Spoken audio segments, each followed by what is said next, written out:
1. Hello and welcome to the Filter Free Podcast. There we go. I took the dirtiest poop earlier. Dave, I mean, other than you taking us out for racist ice cream, what else are we going to go out and eat?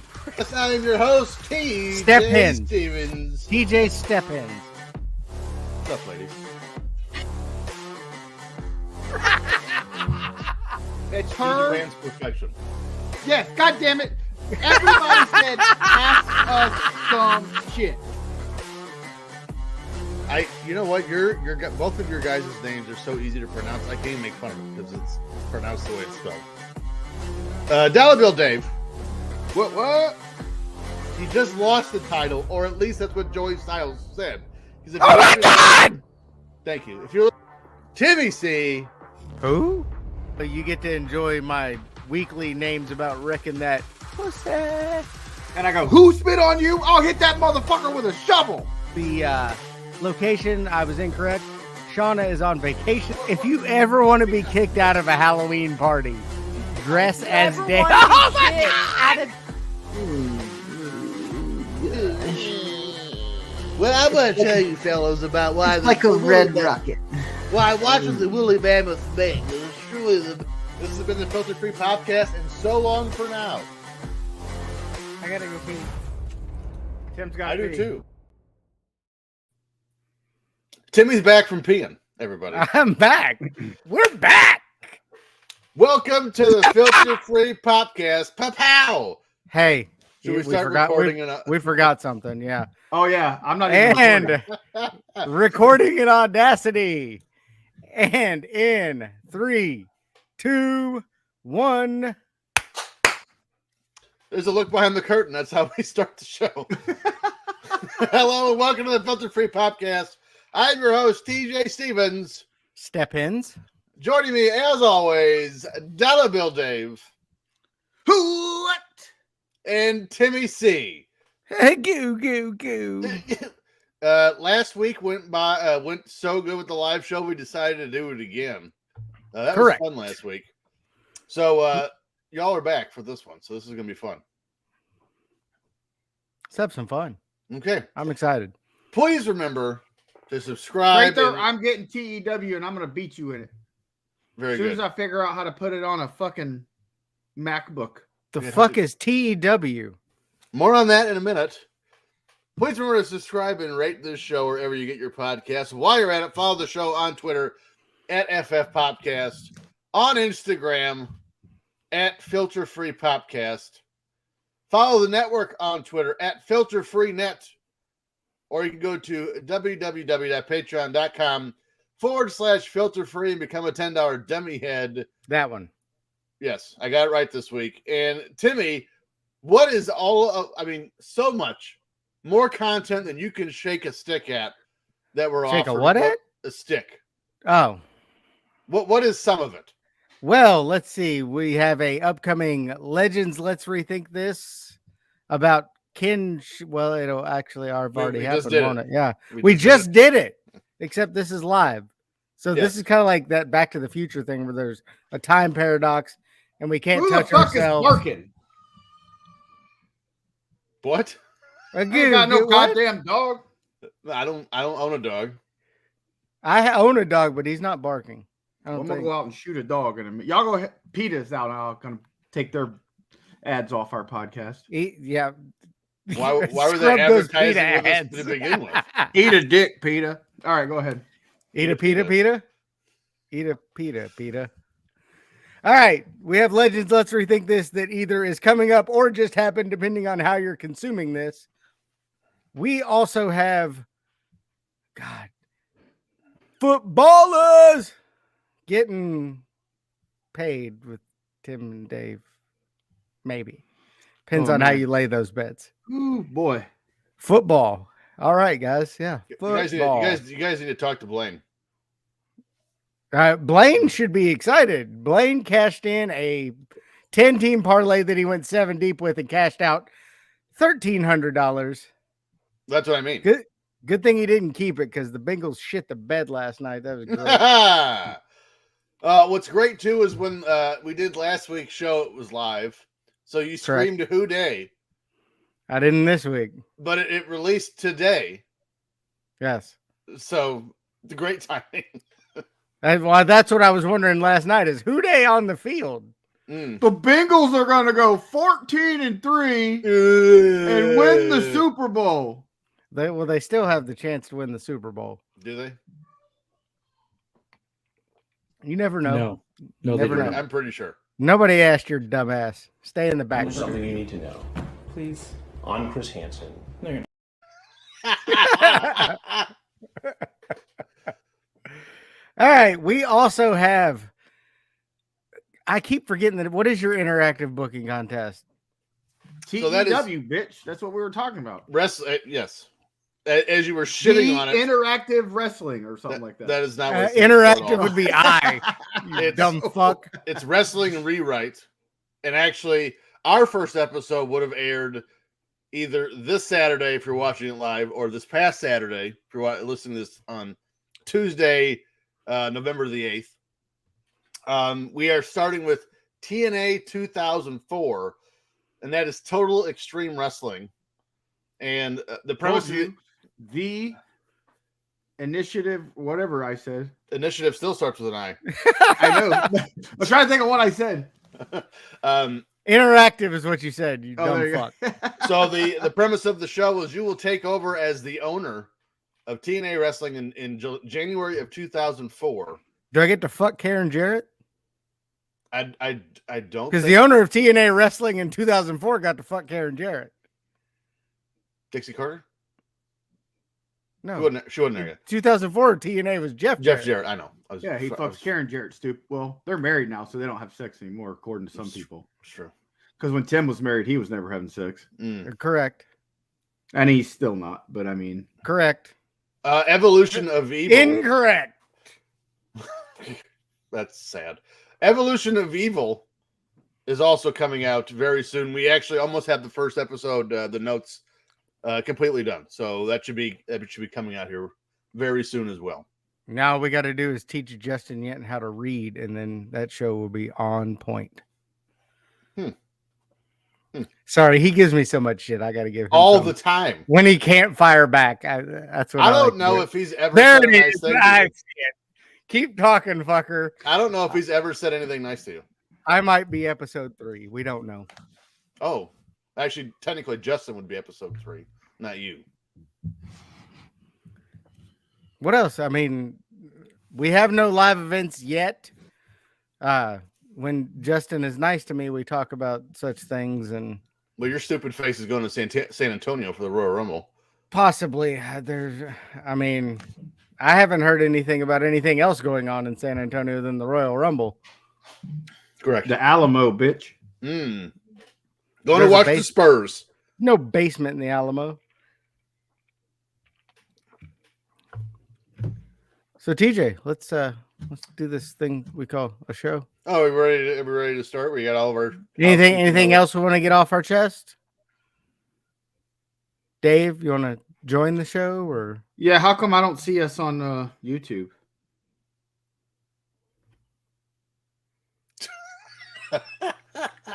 You should be able to see us here. I'm trying to. No, I think he's looking for the feed. Oh, yeah. If you go to Patreon, then you'll find the unlisted feed. That's why. What? It's unlisted. How does the interwebs work? Okay, let's go ahead and start. This week, we're going back to November 19th, 1988, as we're going to watch some World Championship Wrestling. Pow. However, before we get to that show, let's see what was happening in your world yesterday. Let's run through some events filter-free. Up first, stories that missed the cut. November 1st, Jeffrey Lord. Easy for you to say. Yeah, no shit. Jeffrey Goldblum and Gina Davis get married in Las Vegas. They would divorce in 1991. She was so out of his league. That's a lame. It was almost like she was in a league of her own. Okay.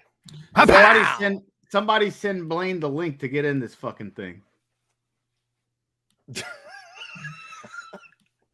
It's like we're not even doing a show. Yeah.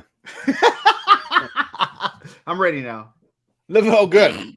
Now that we're on the second story, November 2nd, Walt Weiss, the shortstop of the Oakland Athletics, is the third straight Oakland A to win the Rookie of the Year, behind Jose Canseco in 1986 and Mark McGuire in 1987.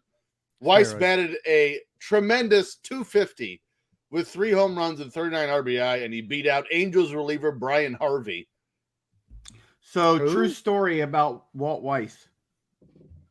I saw him get the shit beat out of himself live. Why? Got the shit beat out of himself. So, I've been drinking. Things are happening. Yeah. Send Blaine the link. What? So much audio to cut. Never mind. Go ahead. Oh, okay. November 2nd. No, I want to hear the story about him getting the shit beat out of himself. I also want to hear the story of Walt Weiss. Was it in Colorado? Was it in Atlanta? Where was it? Tampa. Downtown. There's a lot of those. Let's go. What? November 2nd, a Mexican radio station announces that Mike Tyson died in a car crash. Whoops. Unbelievable.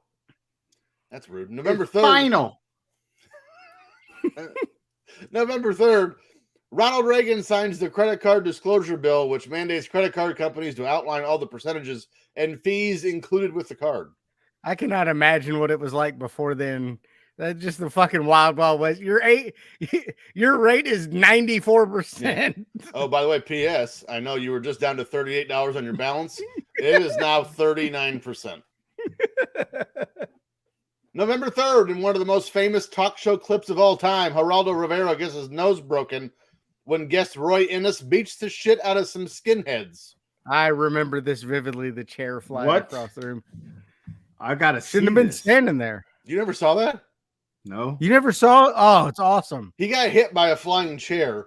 And right across his face. It wasn't like a folding chair. It was like a fucking chair. Like a king's throne? It was like a chair in a doctor's office. Like a chair. Yeah. A chair you'd see in like the elementary school counselor's office. The sob stories from Kikes. I get sick and tired of seeing Uncle Tom here. We can't air any of this. What are you doing? I'm watching him.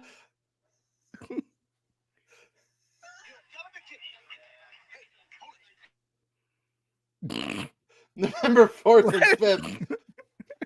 4 NBA stadiums have their first games played within their new stadiums. The Hornets, Bucks, and Heat all lose.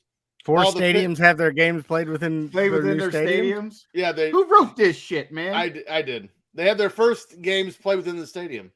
And in fact, they're probably playing in an arena, not a stadium. Shut up, Dick. The Hornets, Bucks, and Heat all lose while the Pistons win their first game in Auburn Hills, beating the Hornets.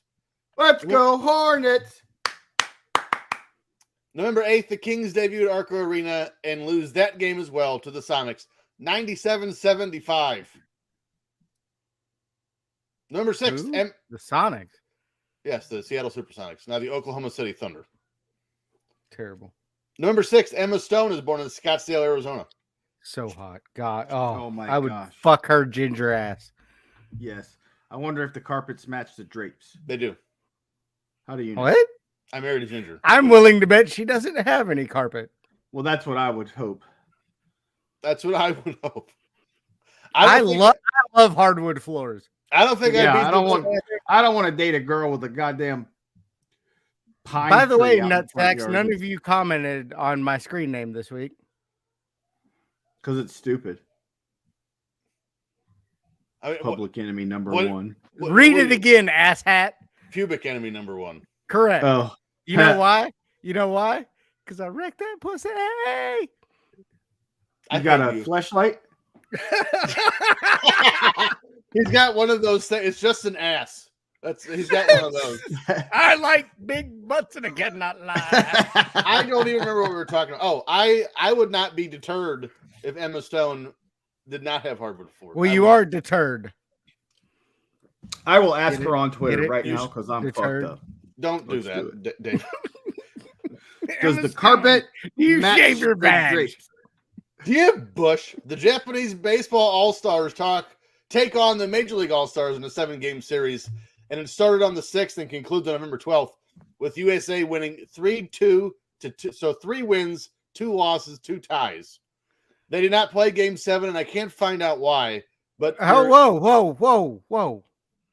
You just said 3 wins, 2 losses, 2 ties. 3 plus 2 plus 2 equals 7. Yeah, they didn't play Game 7. Both teams forfeited Game 7. I don't understand what you said. 3-2-2. That is 7 games. Oh yeah, they yeah. I don't understand. You said you don't know why they play 7. They play 7. Bitch, 3 plus 2 plus 2 is 7, bitch. I know they did not play Game 7. They both forfeited. Well, then it would be 3-2-1. That's a draw. And why did they play a baseball game in a tie? You know what? I'm not even going to say the last part. Fuck your joke. November 8th. Oh, my God. Who the hell cares? Oh, my God. Who? That's fine. I'll do it. They did not play Game 7, and you can't find out why because they already played it. And Barry Larkin was the MVP. And that's your fucking answer. They were scared of Cincinnati Reds legend Barry Larkin wouldn't come out of the clubhouse for Game 7. I'm pretty sure they also made that Godzilla movie after Barry Larkin. This show is Barry Larkin 100 years old? Is falling apart. Almost. November 8th, Vice President George H.W. Bush wins the presidential election, beating Michael Dukakis. Bush became only the 4th sitting vice president to be elected president. The previous was Martin Van Buren in 1836. The previous 2 were Thomas Jefferson and John Adams, who were shoo-ins since they could read, and it has not been done since.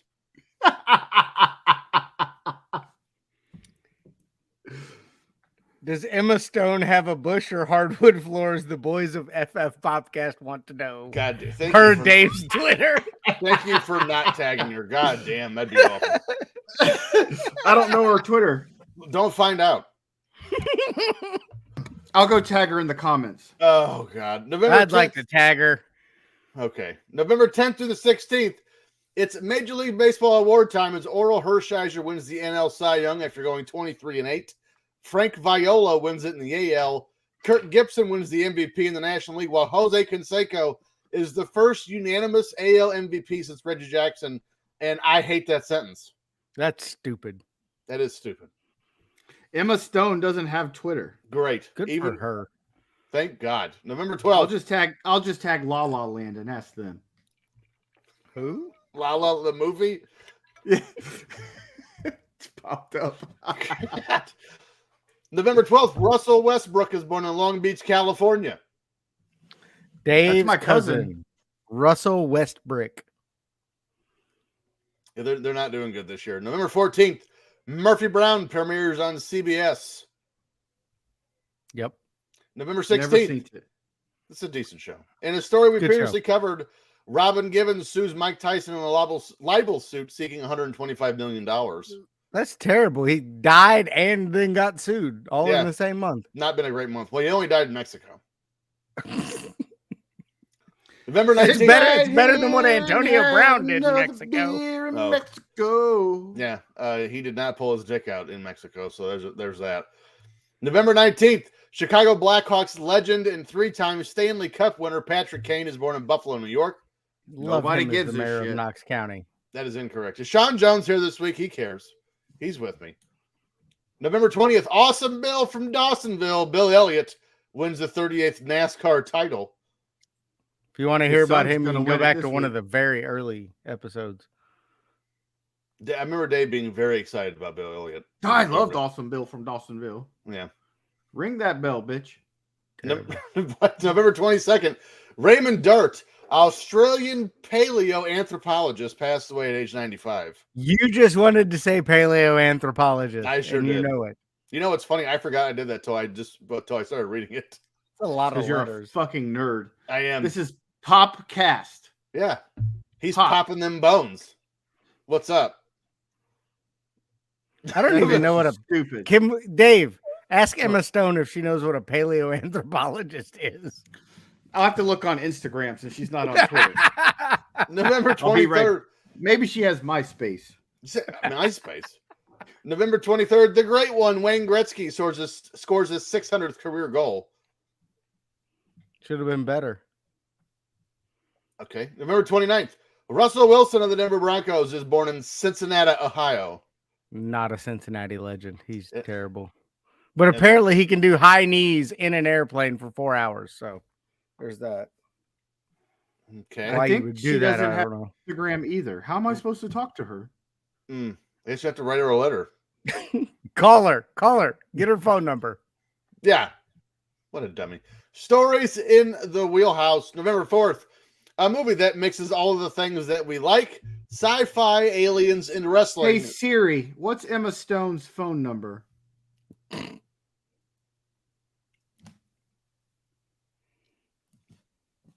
There's no way that worked. It's ringing. There is no way that worked. It's ringing. Yes.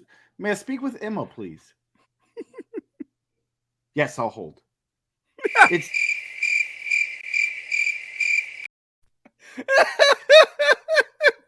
Just Emma Stone. Dave the Man. Dave the Man. PC. Dollar Bill Dave, girl. Yes. I knew you'd remember me and my cute smile. All right, quick question. Bush or hardwood floors? I'm joking. It's hardwood floors, boys. Hardwood floors. Thank you for this. That's carpet. I'll call you later. Threesome? Yes. We're in. Okay. Yeah, I'm dead. So who'd you really just call? Some poor lady? Gertrude. Oh, Gertie. Oh, Gertie. You remember me? I can't wait for these text messages in a week. I just listened to Dave's fucking phone call again. God.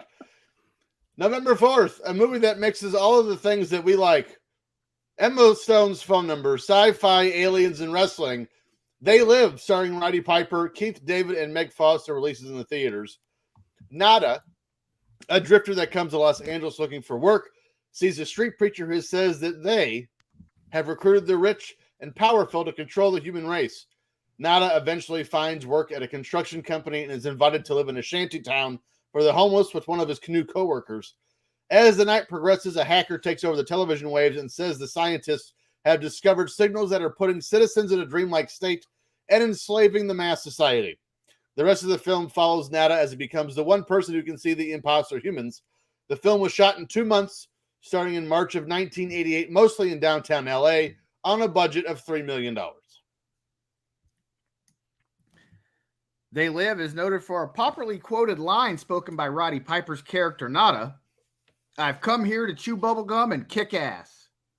And I'm all out of bubblegum. Although They Live only earned $13 million at the North American box office, it is ranked number 18 on Entertainment Weekly magazine's The Cult 25, the essential left field movie hit since '83 list. That's a weird list. That's a very specific and crazy name. Top 25 movies from 83 to 86. Rotten Tomatoes gives the film an approval rating of 85% based on 65 reviews. Pretty good. With an average rating of 7.2 out of 10. The website's critical consensus reads, a politically subversive blend of horror and sci-fi. They Live as an underrated genre film from John Carpenter. Novelist Jathan Lethem called They Live one of his favorite movies of the 80s, hands down. He said it's a great movie. Look at what it does to people. Look at how it emboldens and provokes. It's disturbing and ridiculous and outrageous and uncomfortable. But I think it's the kind of great movie that doesn't really need defense. It just needs to be given air. We have a clip. Let's see the clip. I said, what's your problem?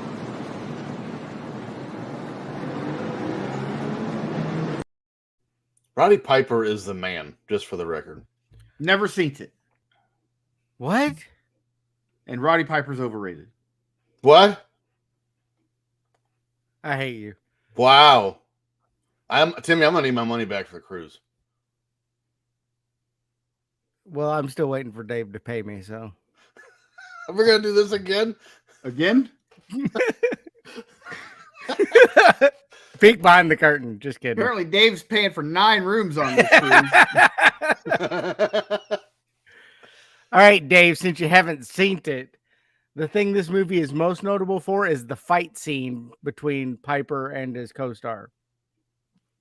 The big fight sequence was designed, rehearsed, and choreographed in the backyard of John Carpenter's production office. The fight between Nada and Frank was only supposed to last 20 seconds, but Piper and David decided to fight it out for real. And when we say real, I mean real. Only faking hits to the face and the groin, so they knocked the piss out of each other's ribs. But hey, don't punch me in the dick. Right?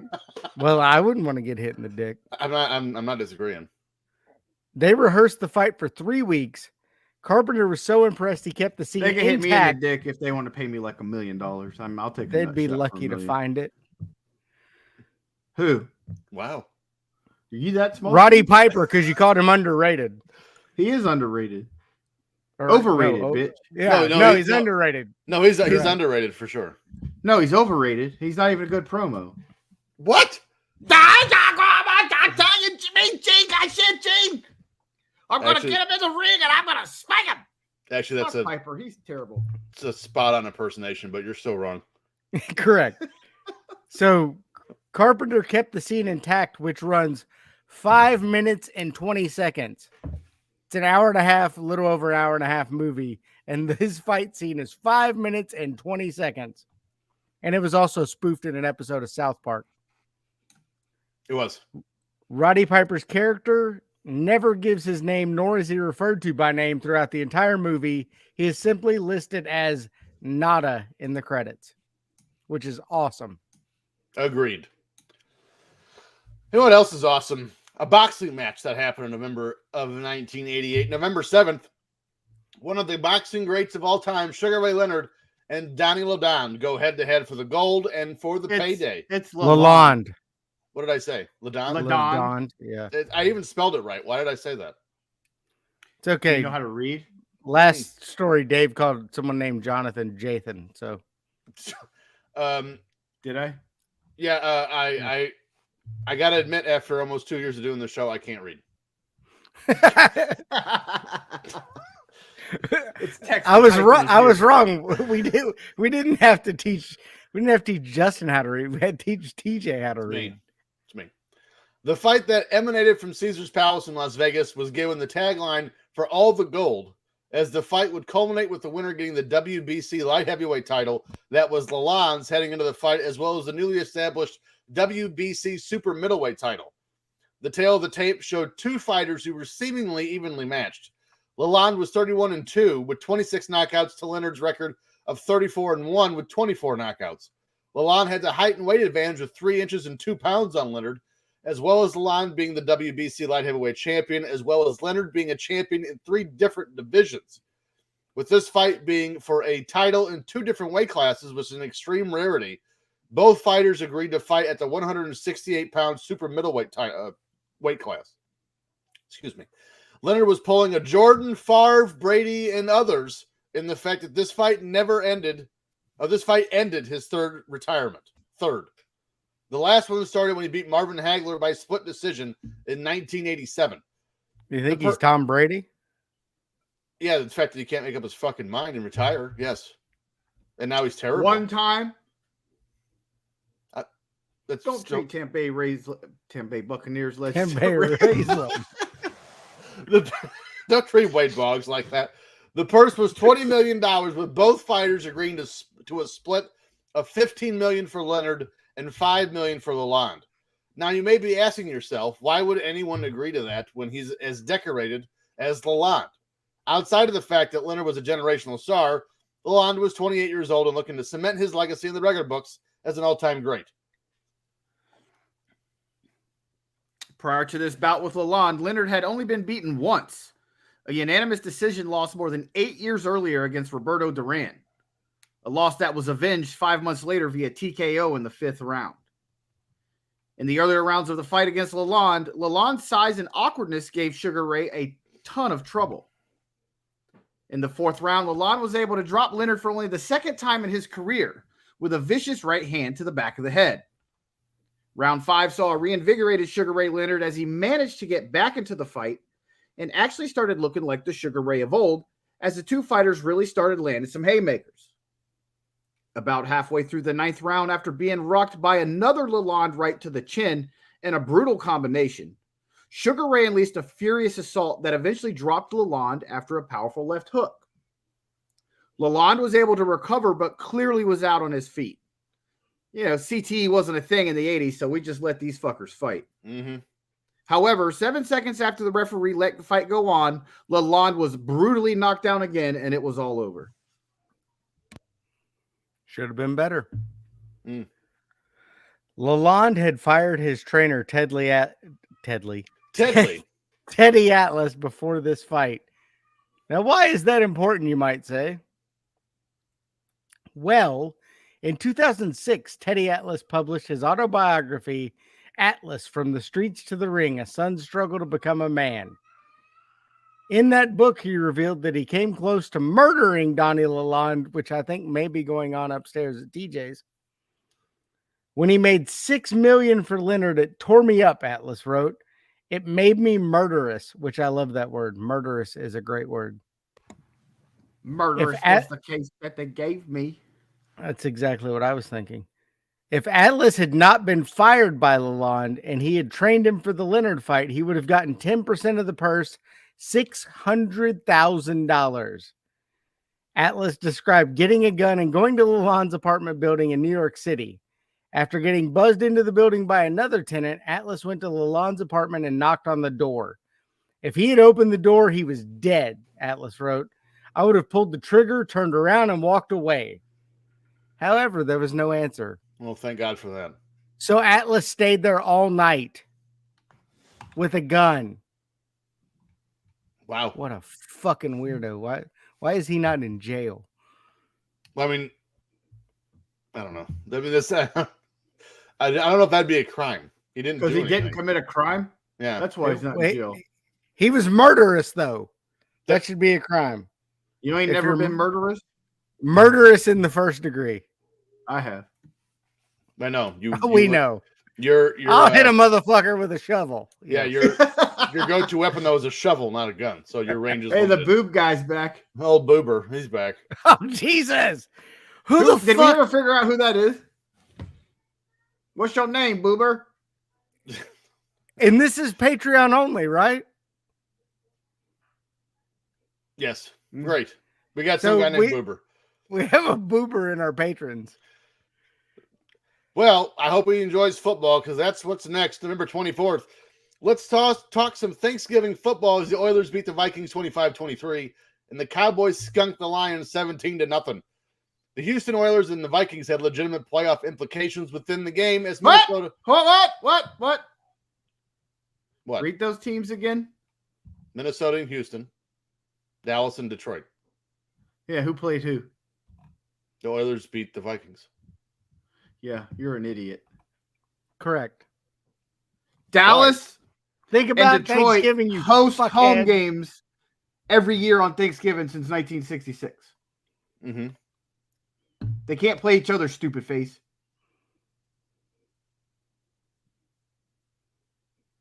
How did I read it wrong? No, you wrote it wrong. You wrote it wrong, idiot. Well, if I wrote it wrong, that means I read it wrong. Not that it narrows it down, probably, but I have boobs. So it's either Tara, Mike Kolb, or Mike Kolb. Anyway. Could be Sean Jones, maybe. Anyway, he's a little boobalicious. This is gonna make my we'll just skip that part. So Dallas, I'm just kind of wrong, so we'll just move on. Dallas and Detroit win. I'm going to kill everybody in box score trivia. Well, I am. I'm not going to get asked to recite the fucking schedule from 1988. Yeah, you are. Oh, am I? It's question number 3. I'm going to be reading the questions. Detroit and Dallas went a combined 7-25, but found Detroit starting center 1972. Don't give me some Red Wing shit. Let's just go. I didn't remember where I'm at. The two teams went a combined 7-25, but found help in a massive way after this season in the form of the 1989 NFL Draft. Out of the top 5 picks, 4 went to the Hall of Fame, with Troy Aikman going number 1 to the Dallas Cowboys, Barry Sanders going number 3 to the Detroit Lions, Derek Thomas number 4 to Kansas City, and Neon Dion went number 5 to Atlanta. Florida State Seminole legend. Thank you. Tony Mandarich, an offensive tackle for Michigan State, went number 2 to Green Bay, but injuries plagued his career after allegations of steroid abuse while in college. Luckily, after suffering from severe abuse of drugs and alcohol, he went into rehab on March 23rd, 1995, and became sober, then resurrected his NFL playing career for the Indianapolis Colts and was the first right guard for Peyton Manning. Barry Sanders may have had one of the more interesting stories ever heading into the draft, and it's a perfect instance of the influence of players with buckets of talent. Barry declared for the draft after his junior year at Oklahoma State, which was a no-no at the time.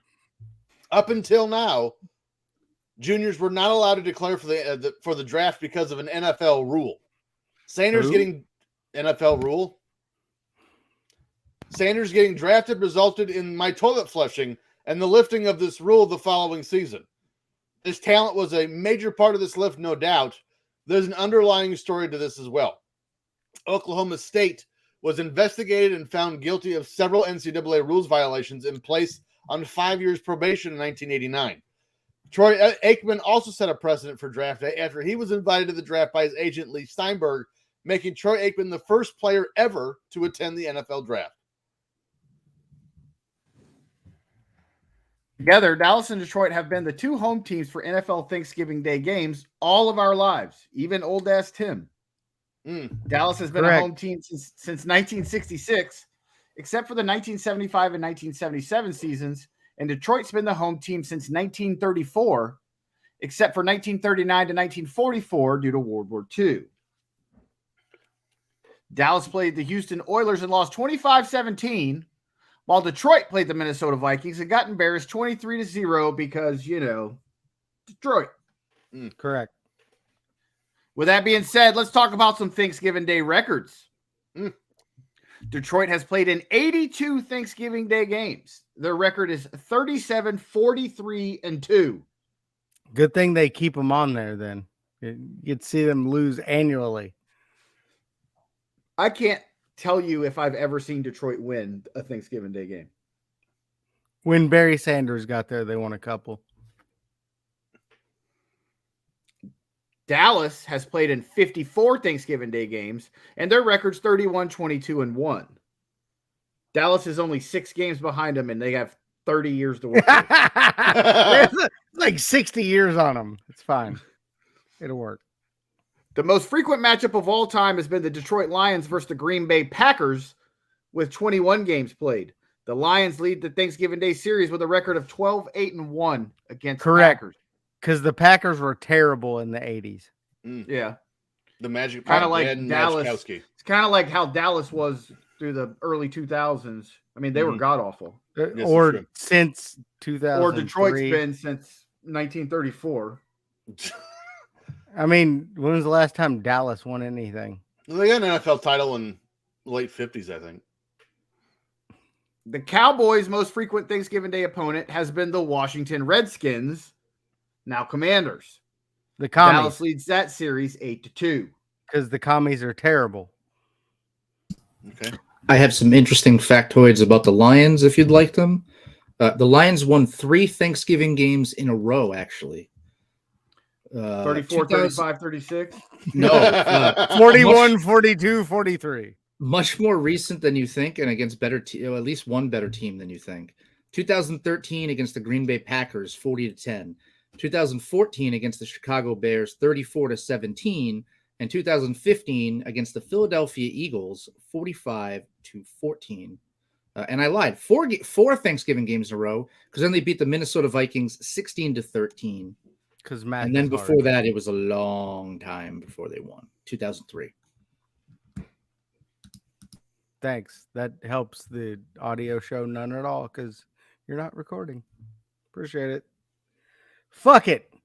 Patreon.com. Let's talk Tony Mandarich because that's what I'm into. Referred to as the best offensive line prospect ever Tristan Wirfs. Let me repeat that. The best offensive line prospect ever. Mandarich was highly touted during his collegiate career at Michigan State. Do you guys remember the SI cover with him on it? Mm-hmm. Beautiful.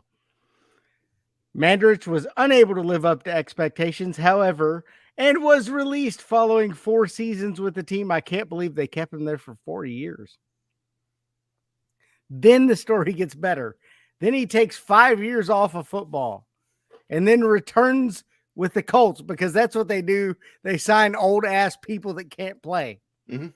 See Phillip Rivers, Matt Ryan. They're going to sign Tom Brady next year. Correct. No. Jameis Winston. He can still play. Can he? Anyway.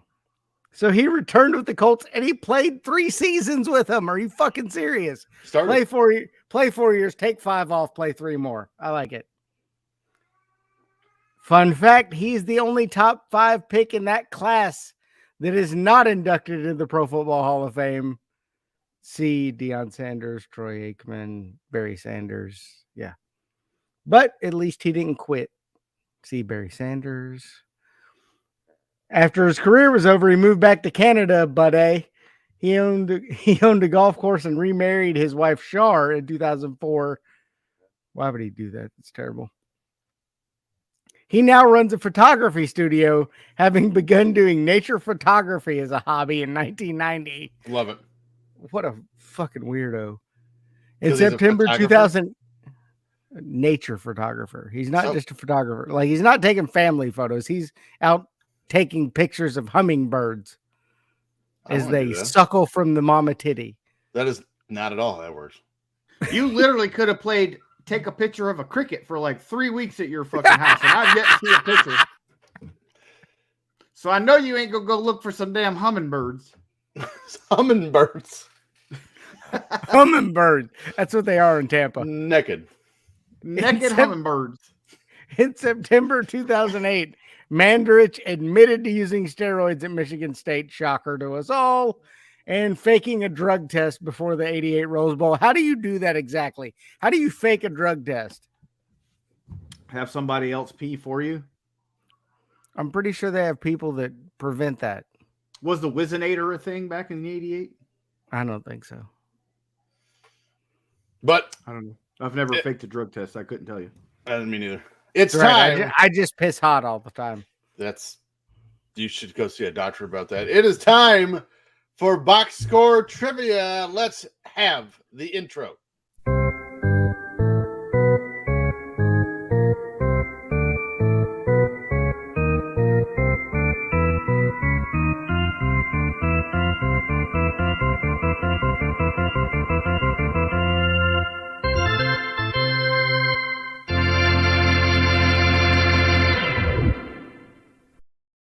Do you see Godzilla in that intro? No one did. So it's time to start the contest here that you guys never win. Passing touchdown leaders, 1988. Joe Montana. I'm going to need 5 here. Boomer Esiason.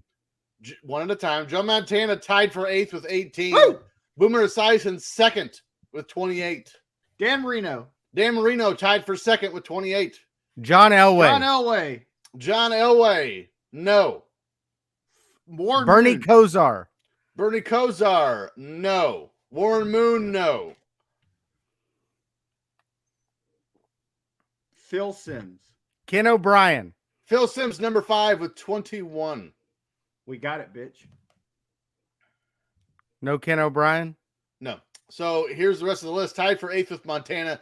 Dave Craig. And Mark fucking Dave Craig always gets us. Always. I never heard of his ass last time. And I still haven't. And Mark Rippon tied for 6th. I always say Mark Rippon. What was I thinking? I didn't say Mark Rippon. The Ragin' Cajun, Bobby Hebert, and Neil Lomax of the Phoenix Williams. Cardinals. I prefer Bernie Lomax still. 4th place, Randall Cunningham with 24. And your leader. I could have gave you guys a week, and you never would have got this one. Your leader with 31, Jim Everett of the Rams. Oh, the Rams. That was my next guess. Sure it was. Vinny Testaverde. Actually, a fun fact. He was still in college. Vinny Testaverde led the league in interceptions with 35 in 1988. And he wasn't even in the league. That's crazy. Yeah, he was stupid. Up next, rushing yard leaders in 1988. Let's do 3. Icky Woods. You are such a nerd. Icky Woods, 9th with 1,066. Barry Sanders. Barry Sanders clearly stated that he was drafted in 89. Thurman Thomas. No Thurman Thomas. Let's see. Who was the guy from the Rams? Eric Dickerson. No. Oh, I'm sorry. Eric Dickerson of the Colts was in the lead, 1,659. You're welcome. Craig Roger Craig. Killed 5 hookers. Roger Craig, 3rd place, 1,502. Dominating this category. So how many did I ask for? 3? I gave you all of them. It doesn't matter. Yeah, you got 3. Here's the rest of your top 10. Number 10, Kurt Warner of the Seahawks, 1,000. No, he was bagging groceries. We've already talked about this. Wrong one. 8th place, Joe Morris, 1,083. 7th place, Chicago Bears legend Neil Anderson, 1,106. Gary Anderson, who I thought was a kicker, at 6th with 1,000. Is it Neil's brother? Were they twins? I don't know. Actually, I don't know that. 5, John Stephens of the New England Patriots, 1,168. Yes, his name is John Stevens. And I thought you were going to say John Anderson. Roll, Seminole wind, blow like you never. Hey, your segment's later, whore. Wait till yours. Speaking of Seminole wind, you just came into the wind? Number 4, Greg Bell of the Rams. Number 2, Herschel Walker of the Dallas Cowboys, 1,514. Representative Herschel Walker, sir. I can only hope. And here's the last category: sack leaders for 1988.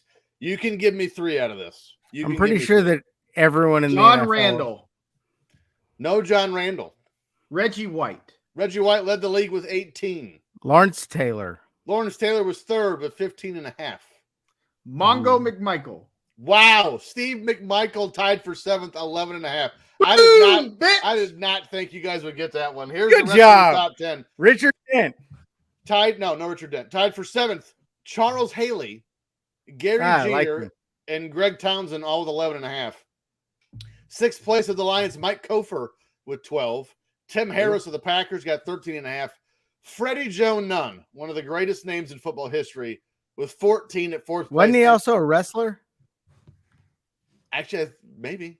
I think he did become a wrestler. Same Freddie thing. Joe Floyd, yeah. 2nd place of the LA Rams, Kevin Green, 16.5. Really? He was around back then? Yep. And that was going to be my next guess, was Kevin Green. And that has been Box Score Trivia. You guys killed it this week. Well done. Well done. Eat a dick. November 25th. Oh!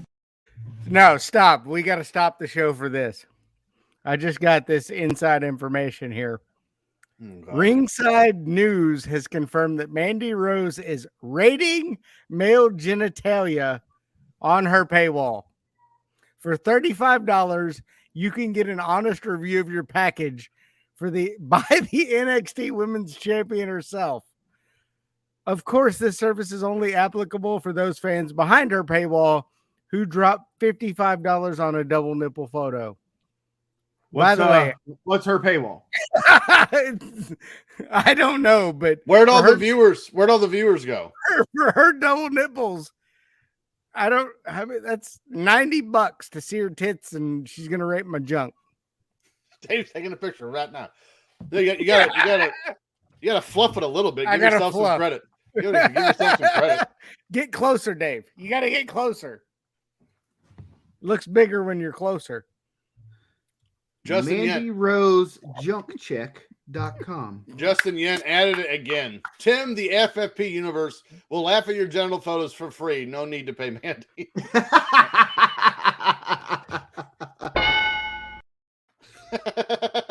I hate you.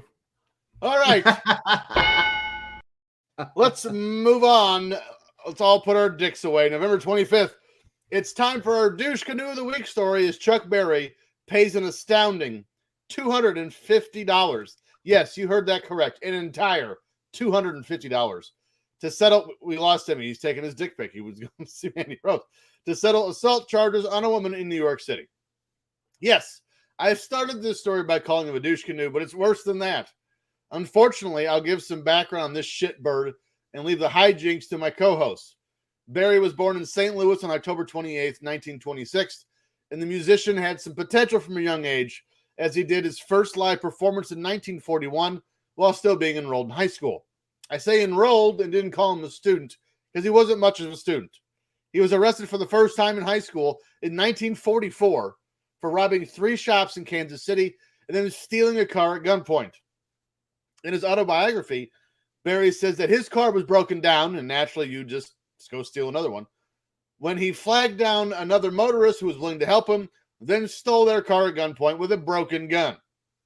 While in prison, because he went to prison for this, he took up singing and boxing, where he formed a quartet. The quartet was good enough to let the detention facility workers agree to let the group perform outside of the facility, which sounds completely horseshit. His recording career really took off in 1953 and 54. Then in 1955, he moved to Chicago and met up with Muddy Waters, signed with Chess Records, and he was off to the races. He would remain performing until 2017, releasing dozens of songs, but his only number 1 hit was in 1972, and it was a live recording of My Ding-a-Ling. That is not a joke. We need to hear this song, Timmy, right now. Okay, back to it. I don't know where he went. He's playing with his ding. Hello. What is going on? Sorry, I had to go pee. I'm pretty sure I painted the walls yellow in my bathroom. Did you just send Mandy Rose your dick pic? I was trying to find the right angle. Apparently, there's not one. The angle of my the only right angle is Kurt. What? Oh, the angle of my Karen. dangle. She's a Jarrett now, not an angle. The angle of my dangle is proportional to the heat of my meat. You know what I mean? Sorry. Did you know that if you walk into a dark bathroom and try to pee with sunglasses on, you paint the walls yellow? It's because you're a dumbass for wearing sunglasses inside. I wear my sunglasses at night. Oh, John Olerud, he wore a fielding helmet. And then there's you wearing your sunglasses. There's no such thing as a fielding helmet. I don't even think those are your sunglasses. I think those are Carson's sunglasses. They are. What a nerd. Oh, my God. And how tiny is your head? Peanut head over here. I wonder how things would be different if the person who committed the assault was named Charles Kelly instead of Chuck Berry. I knew a Chuck Kelly in college. Great story. Yeah. The woman Barry assaulted had lacerations of the mouth that required 5 stitches, 2 loose teeth, and contusions of the face. He obviously knocked the shit out of her. Mm. I mean, he'd be canceled fast as fuck these days. He'd be arrested. Not anymore. They're beating the shit out of people everywhere up in New York City and stuff. Nobody gives a fuck. In 1990, Barry was sued for being a pervert. Several women claimed that Barry installed a camera in the women's restroom at his restaurant. I love that he yelled that for being a pervert. You're a pervert, Chuck Berry. Sick fuck. Nobody wants to watch girls pee and poo. That's nasty. Some people pay for that. It's true. I hear behind Mandy Rose's paywall, she'll watch you poop. Oh, God. Like it's all nutty and shit. Dave said, I just took the dirtiest poop. She's like, for $18, I'll watch you. It's all nutty and shit, he says. It's like a Snickers. Is that an M&M? That's gross. Corn. Barry claimed that he had the camera installed to catch a worker who was suspected of stealing from the establishment. It's a weird angle. It's a weird angle to take it from. Yeah, I had to look in the prison vault, make sure there's nothing in there. Got to make sure you're not throwing any of these shirts in your little female garage. Making sure they weren't keystering any product. It took a while, but we're finally on a roll.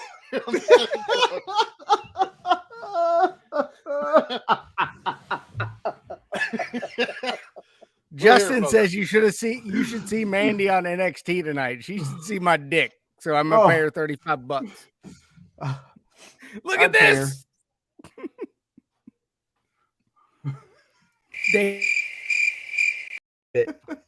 I'm still. I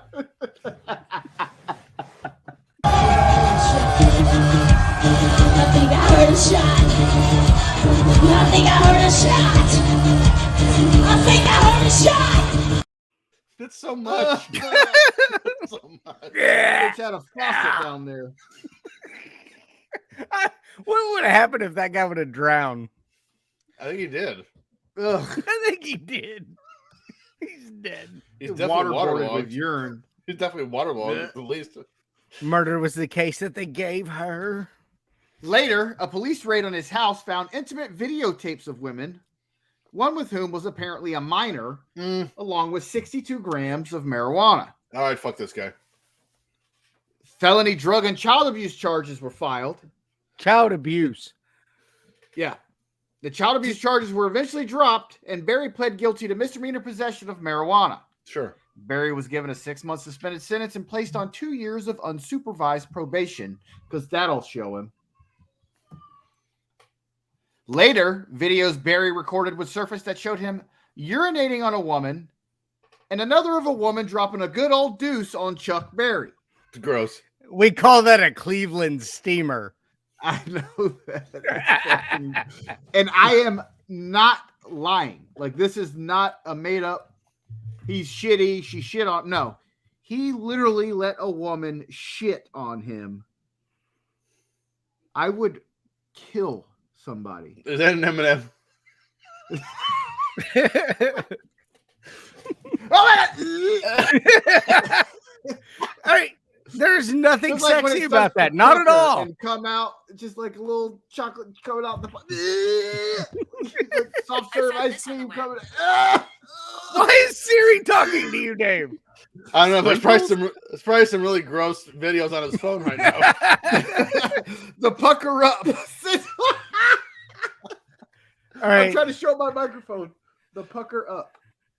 All right. So honestly, that makes the guy at the concert drinking lemonade look like a normal guy compared to Chuck Berry, which is odd. Whenever I think about Chuck Berry, all I think about is Back to the Future.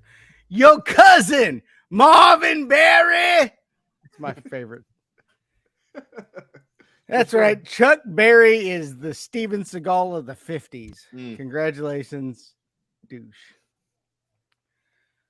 But on March 18, 2017... Steven Seagal is fucking awesome. Stop it. He is not. He is a sexual predator. But no one ever pooped on him that we know of. Yeah. I need proof. There's something you need to know. Please. I'm Chris Hansen. No, you're not. Yes, I am. No, you're not. Yes, I am. That guy's fucking No, you're head. not. That guy's No, you're fucking not. head is weird. He looked like Cousin Fester. It did. Or Uncle Fester. Whoever the fuck his name Uncle Fester on the back half of a Weight Watchers diet. I thought it was Billy Corrigan at first, but Corrigan? that's just Corrigan. Who's Billy Corrigan? Lead singer of Smashing Pumpkins, owner of NWA. Corrigan. Billy Corrigan? That's what I said, Corrigan. No, not there's no I in Oregon. it.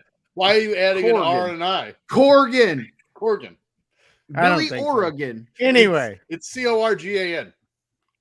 Anyway, Chuck Berry, Steven Seagal, both poopy. On March 18th, 2017, Berry was found unresponsive at his home near Wentzville, Missouri. The EMT got in his face and yelled, "Yo, cousin, Marvin Berry!" I kind of hope that's what happened. And then they called to the scene, were unable to revive him, and he was pronounced dead by his personal physician. Thank God, you fucking pervert. Wow. And ending the stories on a strong note here this week. Hope it's shitty down there. Oh, you know. Oh no, He'd like that. I hope no one shits at all in hell. I hope they're peeing on you instead. You have to smell burnt piss. Or it's John Candy. Burnt piss. John Candy just taking massive dumps on you. It's pterodactyl shits. Well, we ended the stories here on a strong note this week. Dave, I think you're up. Producer, play my song. Oh, it's time for Dave Faves. Have you seen it? Our life together? When do we ever have a life together? Come on, Sporto. Level with me. You slip her the hot beef injection. Go to hell! Enough! Hey! What's going on? I think That's the wrong one. You missed the last part. Where's the Ninja Turtles? Cowabunga! Have you synced it?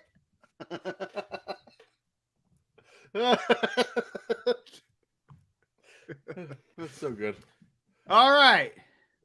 Movies number uno. Movies, plural? Yeah, there's 3. Number uno, 1988. Let's see if anybody in the chat gets it. Got to give them a second. Film. Tim, you can edit this film. Radio thing.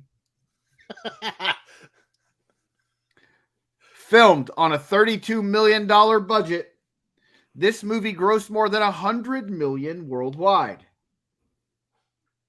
Frank Cross is a wildly successful television executive whose cold ambition and curmudgeonly nature has driven away the love of his life. Scrooged? Yep, Scrooged. Bill Murray.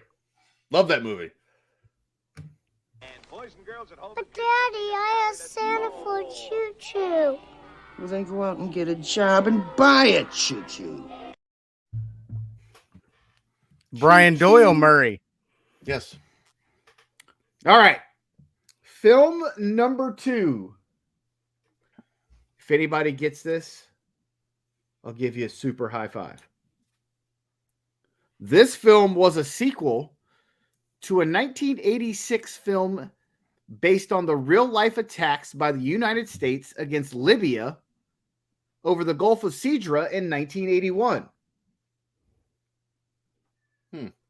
Despite a very underwhelming performance at the box office, with the earnings of $10.5 million, it was nominated for 3 Genie Awards for Best Actor in a Supportive Role, Best Sound Editing, and Best Overall Sound. That was a Genie Award. So we're not doing the you reading the poster anymore. Got it. There's more. There have been a total of 4 films in this franchise, with the last being released in 1995. Remember, this is the sequel. Chappie Sinclair is called to gather together. Iron Eagle 2. Yes! Let's do it.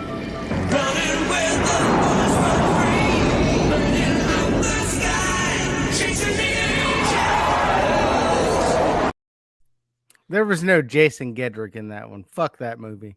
I hate that movie already just from the music it was playing during the flying scene. It was 1988. What do you expect? Yeah, it won for sound. All right, you guys are going to get this. It won for sound. If you guys don't get this, not soundtrack, I'm going to kick you in the balls. This is the tiebreaker. Justin will know this one. Faux show. This movie grossed more than $44 million worldwide. A single mother gives her son a beloved doll for his birthday, only to discover that it's possessed by the soul of a serial killer. You said it before I could, and yeah, it's Child's Play. Timmy wins 2-1. This is the end, friend.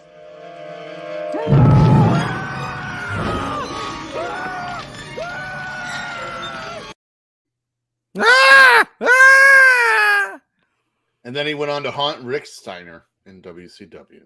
Terrible. That means it's my turn.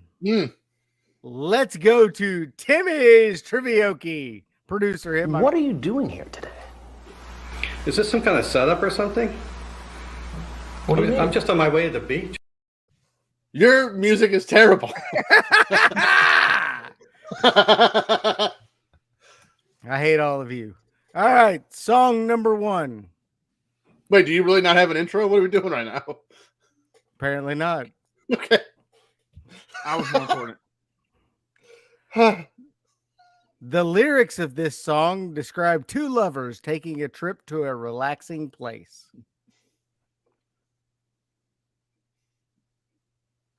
Meet me halfway across the sky, up where the world belongs to only you. Meet me halfway. No. Was that it? Oh. No. He was flying. This song was featured on the soundtrack for Cocktail. Kokomo. Aruba, Jamaica. Ooh, I want to take it. Bermuda, Bahama, come on, pretty mama. Key Largo, Montego, baby. Why don't we go? Jamaica off the Florida Keys. Take it fast and then we'll take it slow. There's a place called Kokomo. That's where you wanna go to get away from it all. Hit the clip.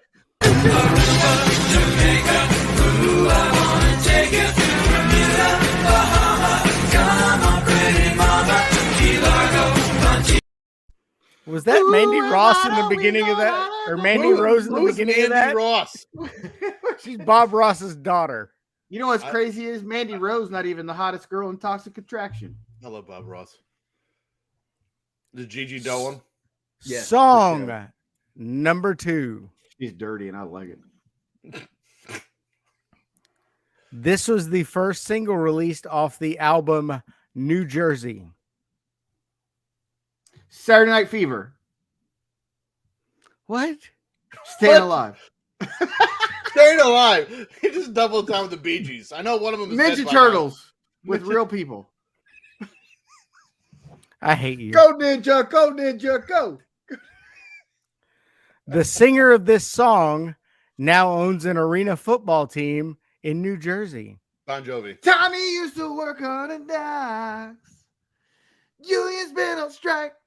Down on his luck is too.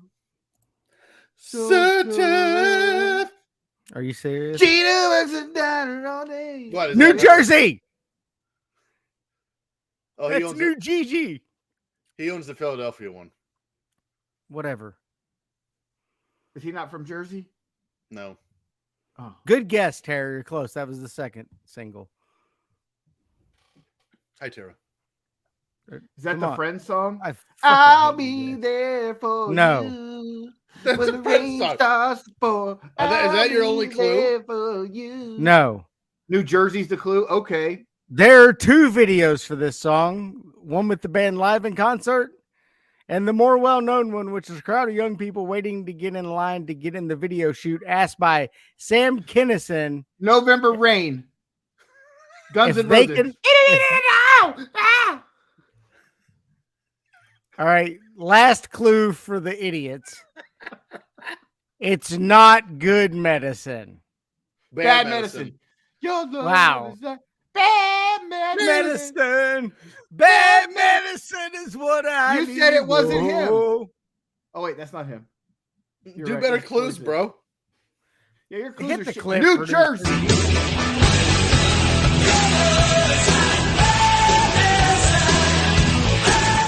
Really? Is what I need. Whoa, your love is like bad medicine. Who sings that song? Bon Jovi. You said it wasn't Bon Jovi. No, I didn't. You said Philadelphia, not New Jersey or some shit like that. I said New Jersey, not Philadelphia, but he said Bon Jovi, and I said yes. I didn't hear that either. To be Jesus fair. Christ. To be fair.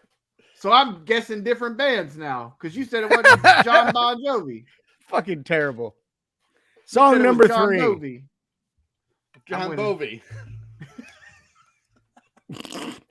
Oh, that Timmy's getting legitimately upset with us over this. This is phenomenal. Good. Fuck. This song was released off the album Appetite for Destruction. Welcome to the jungle. Correct. Welcome to the jungle. Welcome to the jungle. We got fun and games. Oh my God. Oh my God. Don't do it. Don't. You may need. What kind of pants are you wearing? Oh, they're the best. They're so comfy. Bird dogs. So much room for Are they bird dogs? activities. I hate you. And the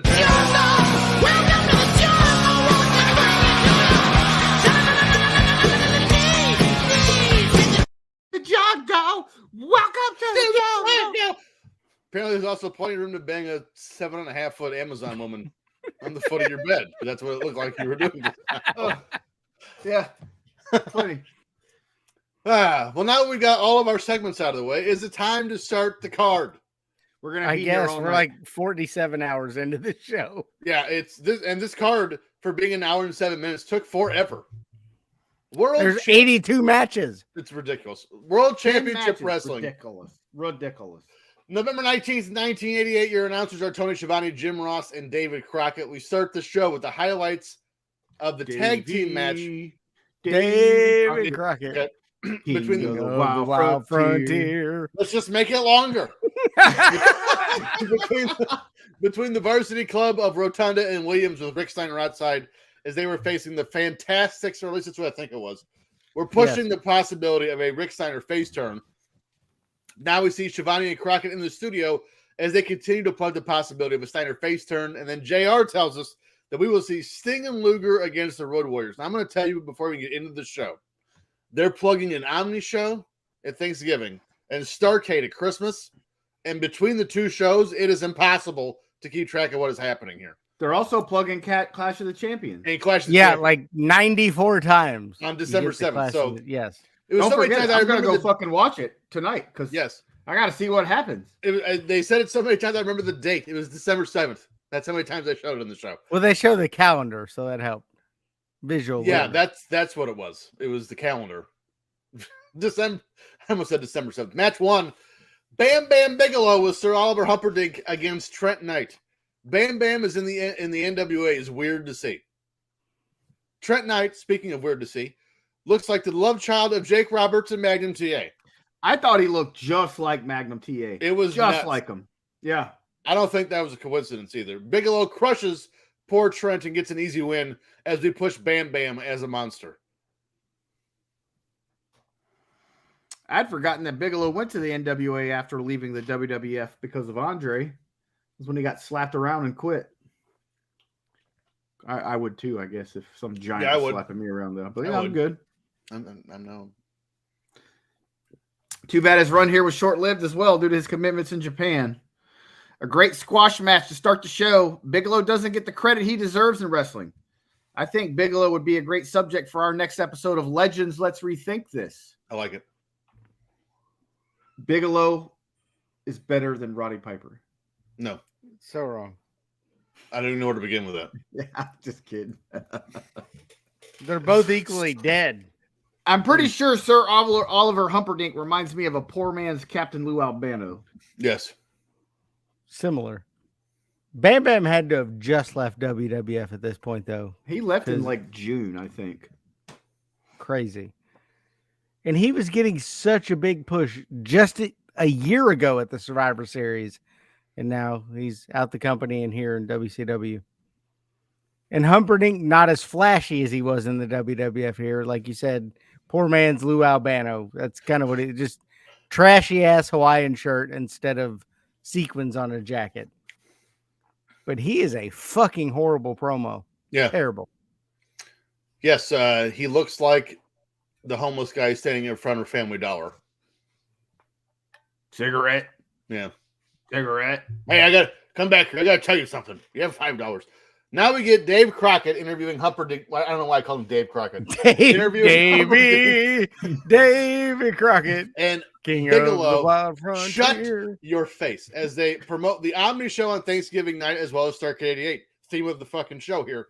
Dusty Rhodes and Bam Bam will be fighting for the tag titles. Tag titles. Tag titties. Holy shit. Oh, wait. That's not at Starrcade.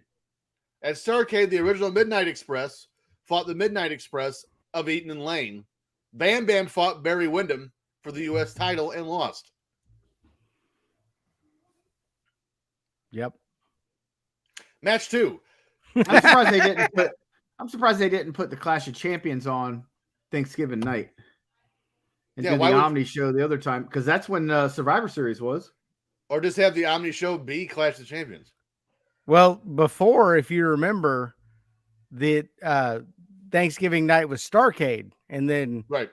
WWF said, "Fuck it, we'll put Survivor Series on," and then they were probably licking their wounds at this point. Like, we don't want to run up against them. No, because they ran up against it on free TV. They did it earlier in the year. Yeah, they ran against WrestleMania 4. Yeah. Mm-hmm. Match 2. Did someone cut an onion? Because it's time for some cryjacking as the Fantastics take on Mike Jackson and Joe Chris. Does someone have a white Camaro I can borrow? I'm very confused because Humperdinck just said that the Midnight Express are the tag champions, but they're not. The world tag champions are Sting and Luger, while the U.S. tag champs are the Fantastics. Speaking of which, the match is over. The Fantastics won. Oh, look, it's those dwarfs, the Fantastics. Midgets. Can you say dwarf? I think so. Little people. Little midgets. The Fantastics were in a feud with the Sheep Herders. But the Sheep Herders would be leaving for the WWF the following month and would come to be known as the Bushwhackers. Hey! Knew that was happening. Did you guys know that both members of the Fantastics, Tommy Rogers and Bobby Fulton, were in the WWF back in the beginning of the Attitude Era? Was that a short? Was that a short joke that you wrote, Nobby Fulton? Well, the B and the N are beside each other. Nobby Fulton. I read that just now, and I was like, "Oh shit." They were both back in the beginning of the Attitude Era.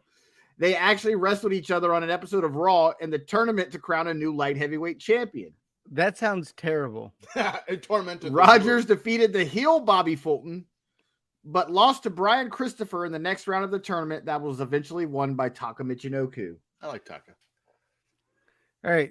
Why is the manager from the hotel in Pretty Woman wrestling in this match? Very good. And can JR do commentary for a match without involving some sort of sport in it? He talks about the Atlanta Hawks in this match. How are you involving the NBA in a wrestling match? The answer is damn it. El Gigante wasn't there yet. And damn it, he was at the Atlanta Hawks. I don't know who Vicky is, but she was bringing up the Sheep Herders in this match. I thought they were in WWF. Who? I don't know who Vicky is. Vicky apparently talking about the Sheep Herders. Maybe Mama's Family. Vicky Lawrence, guest commentator. I love your text to type because I thought your next line said the fan fish sticks.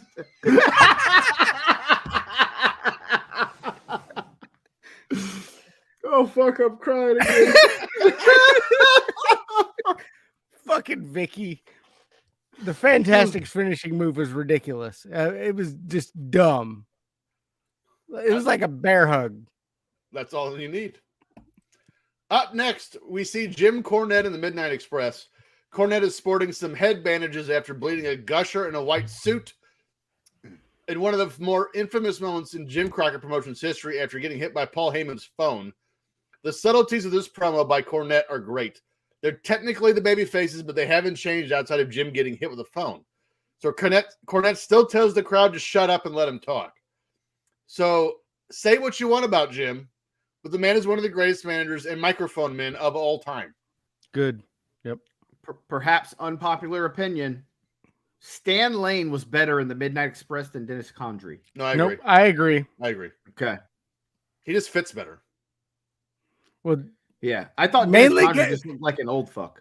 Yeah, I was going to say, we'll get back to that, but mainly because Condrey was 107.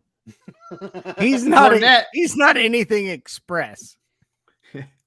In the interview, Cornette said, Dangerously ain't never had nothing hard on him in his life. Huh? No, you know what that meant. Had he met his wife at this point? Had Cornette? Oh. He's implying he couldn't get a boner. Well, probably still can't, but anyway. Dangerously definitely can't see it. But I was so mad because Bobby and Stan just looked bored by Cornette's promo, but he was legit just ripping it up going through there. Well, imagine being in their shoes. Like, all we have to do is go in the ring and be great, and Cornette's going to do the rest. So I don't. That's why they need managers now. Absolutely. There are a lot of wrestlers that would be so much more over if they didn't have to talk. I'm going to hire Mandy Rose as my manager after she sees my penis. That's like a terrible idea. Match 3, Eddie. Speaking of dwarves, Timmy's penis over. Eddie Gilbert takes on David Isley. I just recently saw the clip of Gilbert running over Jerry Lawler with a Ford Taurus on USWA television, and holy shit, son. The one weird thing about this match, I don't know who the face was or who the heel was. They both wrestled as heels. Isley gets some offense, but not much, as Gilbert wins with the hot shot, a.k.a. the stun gun.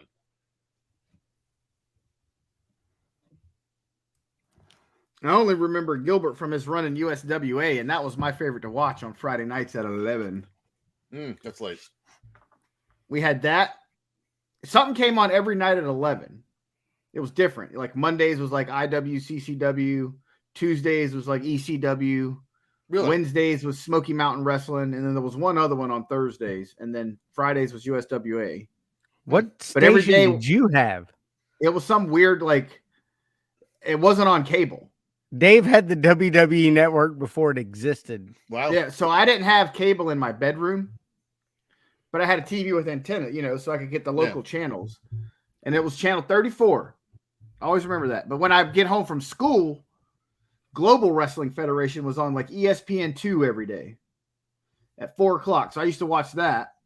That's where like the Patriot was their champion for a long time. Mm-hmm. And he feuded with the Dark Patriot, who was Eddie Gilbert's brother, Doug Gilbert. Doug, yeah. The 1-2-3 Kid was on it, known as the Lightning Kid. He was a heel. I thought Eddie Gilbert's brother was Gilbert Gottfried. You're an idiot. That's his cousin. Oh, my bad. He's dead. I got some cable in my bedroom, if you know what I mean. Jumper cables to put on your dick because it don't look. I don't even know what that joke implies. No, you have little Peter. Coax. Sadly, the world lost Gilbert at the age of 33 of a heart attack while working in Puerto Rico. I wonder what kind of drugs and shit he was putting into his body to die at the age of 33. Same age as Belushi and Farley. Not the same as Bruiser Brody. Gilbert's finishing move, the hot shot, was poorly done in this match.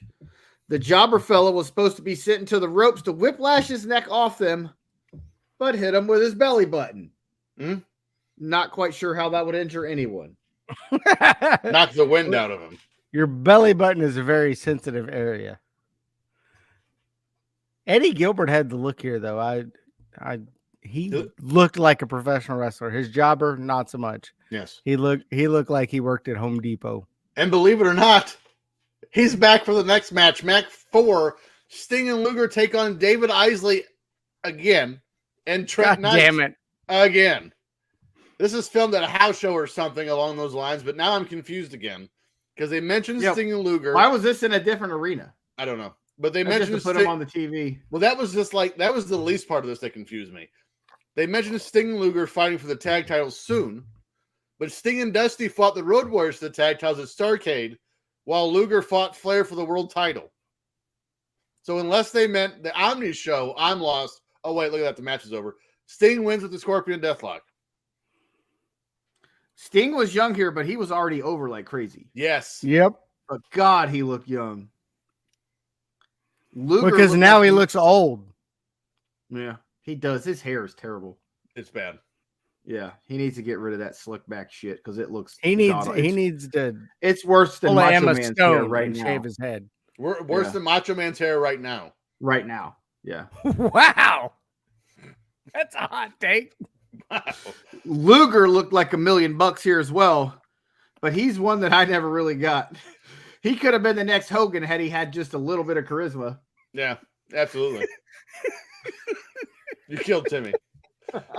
So 2 weeks ago, it was me. Now it's Timmy. It's worse than Macho Man's hair now. He's been dead for 14 years. God damn. It's terrible. Sting, shave it. It's crazy how much talent the NWA had here. They still couldn't compete with WWF. Mm-hmm. highlight of the match. I appreciate that Sting starts it with a Three Stooges and nick, grabs him by his nose and pulls him around the ring, and then drop kicks him in the belly button. See, Dave, I told you, belly button, sensitive area. Yeah, Isley, his belly button is like his kryptonite. But why are these guys in a tag team? They're literally your two biggest baby faces. Why are you putting them in a tag team to fight the Road Warriors? Who gives a fuck? I also think Dusty's a very overrated booker. Maybe. And it's a real babyface move, keeping the submission hold on the jobber after the bell rings. Way to go, Sting. And then you waited for Luger to put it on the other guy after the bell had rang. Good job, guys. So my opinion to Dave's, or the general theme here of why Luger and Sting were tag team partners here, I think by this point, they had built the Road Warriors up to such a peak. They're probably the only two that could have beat them.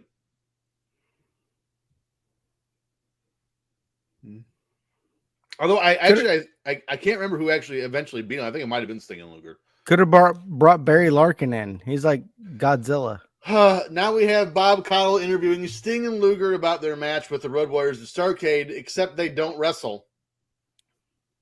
They don't have the match. Luger says they're both known as single wrestlers, but Sting and Luger are officially a tag team now until that sweet world title comes along anyway. Sting was already good as a promo here, being far superior all around than that of that shitbird Ultimate Warrior. Rest in peace. Says. I've always wondered how Sting would have been utilized in the WWF had he gone over as a youngster. Like, could you imagine if Sting had been over there now and Warrior went to WCW? Wonder what would have changed. I don't know. But I hate when Lex talks with his hands. It drives me insane. Just this thing where his fingers are in a fucking L shape. I want him to. If someone knows the answer to this, they can correct me. But wasn't it Sting's first chance to go over and there was interest? Was like 92 or 93? All right, good talk. Match 5. I don't know. I've never heard of that. I don't think he ever considered it. I'm not saying he considered, but his first chance to go, and there was negotiations, was like 92 or 93, I think. Could be wrong. I don't know. I might be making it up. Match 5. Ron Simmons takes on Terry Jones. Owner of the Cowboys? No, it's Jerry Jones. Oh. Terry Jones looks like Jason Hervey in yellow Zubaz pants, including the physique. Where the fuck did they find this guy? Simmons kills this poor man. In the corner of the screen. All right, just stop. I'll take it from here. Oh, good. It's the man! Former WCW World Heavyweight Champion and Florida State Seminole legend, Ron Simmons. Fuck your notes, DJ. Yeah, I'm gonna talk about his Just Say No promo. So Terry Jones hit Simmons with a powerful left after a handshake. I mean, that would have killed any normal man. A powerful left after a handshake. The guy weighed 140 pounds. But that was the biggest mistake he ever made. Simmons immediately sacked him with a headbutt and a powerful punch that sent Jones to the mat with the force of a plane crash from 35,000 feet. From there, Simmons continued the onslaught and even got on the microphone to tell kids to stay away from drugs because drugs are bad. I'm good. Is there anything this man can't do? The sacker of quarterbacks, the motivational speaker keeping kids off drugs, the kicker of asses, and the leader of a nation. My God. Former WCW World Heavyweight Champion and Florida State Seminole legend Ron Simmons is incredible. I mean, I want him to smoke weed during his promo. That's the Godfather. Several powerful slams and punches, Simmons hit Terry Jones with a spine buster, followed up by an abdominal stretch with headbutts to the ribs. This poor guy literally never wrestled again. I'm sure you can't find anything because Ron Simmons killed him. Look how many notes he has for this match. He probably wrestles later in the night. Simmons finished the match after a shoulder block off the second rope, looking like a black Superman. I'm pretty sure nothing in the world could stop former WCW World Heavyweight Champion and Florida State Seminole legend Ron Simmons. Note to self: don't ever pick a show with Ron Simmons in it ever again. Correct. Who's better, Black Superman or Black Adam? Have they done a Black Well, they Superman? were both in the Nation, so. Who's Adam? The Rock. The Rock. Oh, I was thinking of the name Adam. Yeah. It's Adam Simmons. You're right. Adam Bomb. He blew up the nation. He did. See, TJ, you say Zubaz, but I always wondered what Brutus Beefcake's tights looked like before he cut them up back in the 80s. Now you know. Exactly. He got his tights from Terry Jones after Ron Simmons killed him. And Dave, to your point, Ron Simmons really is a legend. He took an anti-drug message and turned it into a promo about the World Championship and how he was going to win it. Bravo. There's only one thing I will not say no to, and that is the World Heavyweight title. Thank you. Correct. I mean, what a fucking legend. And what a surprise, legend. Jim Ross talking about Simmons' football career. For fuck's sake. So, as I said before, you know what's funny is I don't remember hearing anything about this match because I literally was so clued in, just watching it and typing notes. And cryjacking. So, as I said before, I'm going to fucking finish my notes about Ron Simmons. In the corner of the screen, Ron Simmons is telling us not to do drugs. Seriously. He will say no to drugs, but he will not say no to the World Heavyweight title. Simmons wins with a flying shoulder tackle. On to the next match. Did he lie? I mean, I'm sure he's done drugs. Lie? He might have done drugs. I don't know. He drank a lot. We saw that on Raw. Yes, we did. Hey, Siri, has former WCW World Heavyweight Champion and Florida State Seminole legend Ron Simmons ever done drugs? No. See? Well, good. You didn't even press the button. What a dick. Yeah, I did, dick bag. See? Now we hear Barry Windham telling us that he's not afraid of Bam Bam Bigelow. It says Ron Simmons Wikipedia. and he's next time I see Ron Simmons, I'm asking him. He's like, hell yeah, dude. Now we hear Barry Windham telling us that he's not afraid of Bam Bam Bigelow and he's not afraid to defend his U.S. title. This match actually did happen at Starrcade and Windham won, which I think may have been a mistake, but that's just my opinion. The NWA wanted to sign Bigelow to a longer contract here, but he refused because he was making such great money in Japan. That's why he was put over. Or he wasn't put over. That's why Windham went over on him. Because he wasn't around after this. He was back to Japan. This is where he teamed with Vader, and they became the IWGP Tag Team Champions. Yeah, they always it's like the four guys, right? That they always mention in Japan. It's Stan Hansen, Bruiser Brody, Vader, and Bam Bam, and Terry Gordy. Yeah. So it's five. So they're always the ones that are like those guys were absurdly over in Japan for being Americans. You know who else wrestled in Japan? Highlight of the show. Come on. Next one. Highlight of the show. You know who really, straight up though, who wrestled in Japan a lot? The Great Muta.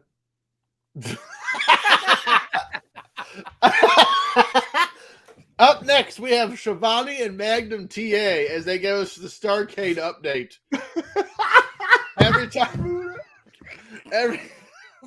Muta was not in this highlight package. Every time you look at Magnum, you can't help to think, what if? Because he looks great here still. Magnum had a talk segment on the show called Straight Talk with the Boss, which I did not know that. Now Andre was there? Sure. Ball. Now we're going to see, or the Big Boss Man. Ball. Now we're going to see a highlight package of Magnum TA that if you saw it in a vacuum, you'd thought he died. One has to think that it may have been a possibility of a Magnum return. Otherwise, I don't understand what we're doing here. I researched the name of this song, and it's Ta Parole by Valère Pierre. You're welcome. Valère Pierre. His wife is really old. We'll come back to that. We'll come back to that. I think that was his mom. I think we should get his wife's a cradle robber. I think we should get Magnum TA to join us on the Filter Free Network with a new podcast called Straight Talk with the Boss. Yes. No, thank you. Get on it, Quello. Let's get a hold of Magnum. Only if we can use that song, though. Yeah, that's going to be his intro. All right, so it can't cost that much money. before that, we get the Starcade thing. I'm glad WCW used a very contemporary reference when talking about Starcade. True Grit. That was made in like what, 1962? What the fuck are y'all doing? They can't call it's probably one of your favorite movies, Ben-Hur. Yeah. Turner classic movies in full effect. They can't call it Back to the Future. Starcade 88. Ghostbusters 2. Ninja Turtles with real people. And then, goddamn it, you can tell Joel Watts is here with the fucking music on the packages, and Magnum TA's dead, and there's a bird struggling to fly against the wind. And there was a lot of close-ups of his dick running through the beach, too. Then he's fucking some old lady with tiny shorts on. What the fuck is going on here, Joel Watts? I hate you. Fuck you, Joel Watts. I really hope that was his mom. That was Joel Watts' mom? He grabbed her butt. No. I mean, to be fair, he was trying to tap her on the calf, but her ass hung so low. That's rude. You know what her pussy tastes like? Oh no, depends. Beef jerky? Depends.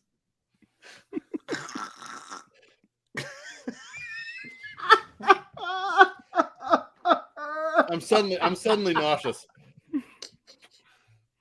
Jim Ross is with us after the break, and he's going to recap the issue between Rick Steiner and Kevin Sullivan as the new leader of the Varsity Squad. We see the match, then we see highlights from the start of the show. Steiner gets involved in the match, but draws the ire of Sullivan. Steiner punches him, and here comes Steve Williams, and I can only imagine the real-life fight these two could have had in 1988. It had been off the charts. The attack on Steiner is on as he is unceremoniously dumped from the Varsity Squad, and Kevin Sullivan is wearing no pants, trunks, and his finest dinner sweater. How was Kevin Sullivan part of the Varsity Club? He should have been the mascot for the Fantastics because they were all like 5 foot tall. That is your best joke on the show ever. That's the best Trucker Tom Miller thing I could have heard. The Fantastics, Tommy Rogers, Bobby Fulton, Kevin Sullivan. And Steiner and Dr. Death were laying it in on each other. Yes. Outside that ring, they were fucking stiff. Well, TJ, I'm going to agree with you. Why is Sullivan wearing like a dad sweater? Like, it's not a varsity sweater. He's wearing one of those later in the show. But at that match, he was just like, J.C. Penney sweater. He needed a Cosby sweater. It's an elegant sweater.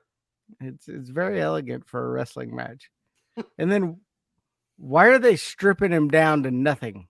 They strip Rick Steiner down to his literal underwear. Literal Fruit of the Loom. You can see the gray waistband underwear. Wear tights under that shit. Thankfully, he didn't have any buttock stains. I mean, the underwear was darker colored, so he thought of that ahead of time.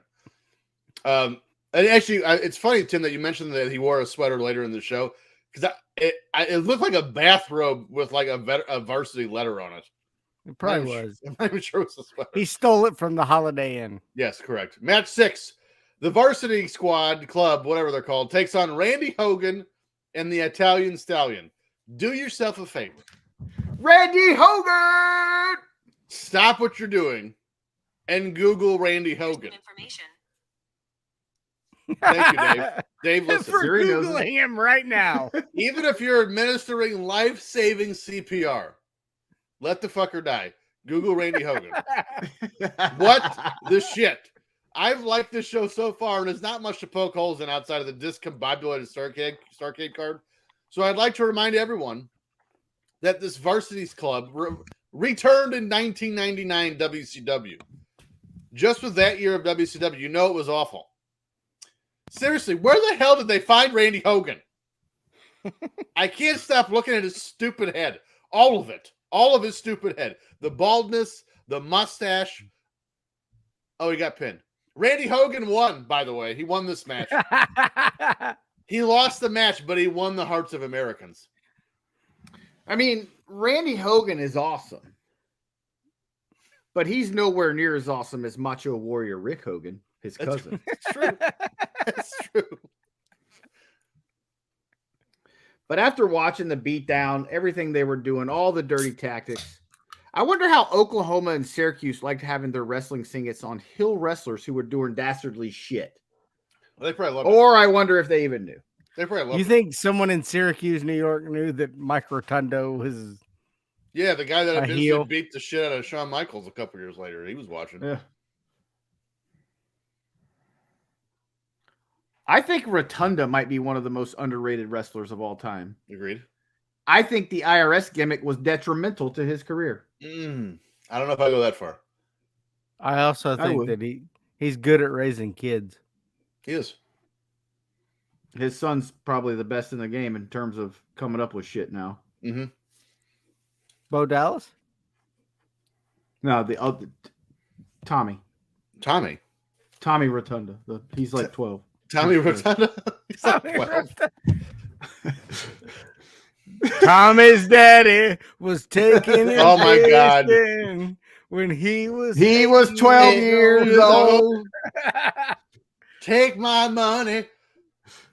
I can't put Tommy's my daddy finger... was taking him to wrestling when he was 8 years old. Cannot put my finger on it, but Randy Hogan looks like old Hulk Hogan. Sure. He looks older than Hulk Hogan. He looks older then than Hulk Hogan does now. There is, when you look at Randy Hogan, there is no way in hell his look is on accident. There's no way. He was like, oh man, if Yellow I do ties, this, yeah. If I do you know what's this funny too, is I'm gonna be over. He was actually in WWF shortly after this. What was he? His name was like Randy Doan, and they It was shaved Nick his mustache Nick off. Flair. Nick Flair. Ladies and gentlemen, coming to the ring. He's Randy Nicholas Flair. That's it. Just Randy Flair. Randy Flair. Randy Flair. Had a big fucking gaudy robe and everything. His real name was Randy. Just so you know. Maybe it could have been Richard Sting. His name was Sting Luger. Nobody ever knew who he was. Sting Luger. Now we see a promo of the Varsity Club, and my God, how short is Kevin Sullivan? At Starrcade, Timmy disappears. Rotunda would lose the TV title to Rick Steiner, and now we're back with Jim Ross and Paul Heyman. Direct quote from Heyman. You say Lane is going to throw a drop kick. You say you're going to swing a racket. You know what I say, Cornette? Your mama. I laughed way too hard at that. This just me? Okay. Match 7. The original Midnight Express takes on Phil Holiday and Jim Ross. Wait. I'm being told the other wrestler is Phil Holiday's brother. I don't know his name, and it doesn't matter. Let's play a game we haven't... of course, right when Timmy leaves, I've got my game coming up. What an asshole. I'll play. Let's play a game we haven't played in quite some time. Over under Dennis Condrey here at this show, 1988, 41.5. Over. Okay. 43. Randy Rose. Under. 37.5. Yeah, he's like 34. Dennis Condrey was 36. Randy Rose was 32. What are we doing? And they both looked like they were 57 and smoked a carton of Marlboros a day. Absolutely, and they probably did both. In the time it took us to play that game, the match ended. The Express win. Again, these reviews are short, but they're almost all squats matches getting over talent heading into the Omni Show on Thanksgiving and Starrcade at Christmas. How did you do that? I don't know. You had your Rotunda notes again. How did you do that? So I'll just go off what I remember. All right. Randy Rose is really old. Thank you, Tim. We played over under and you were not here for it, so we appreciate that. Sorry, sick kid. Oh. Okay, I got it. I got my stuff.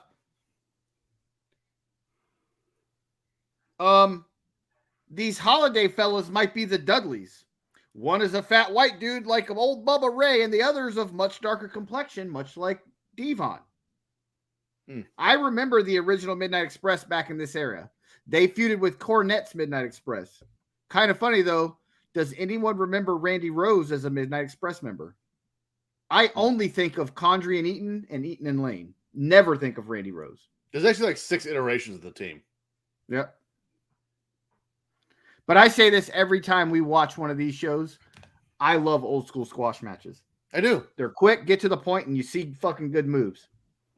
I mean, possibly the fastest squash match is still to come. Yes, Barry Windham. Yes. No, after that. Go ahead. Where are we? We just did the Express match. It's your notes. I had forgotten this feud ever happened.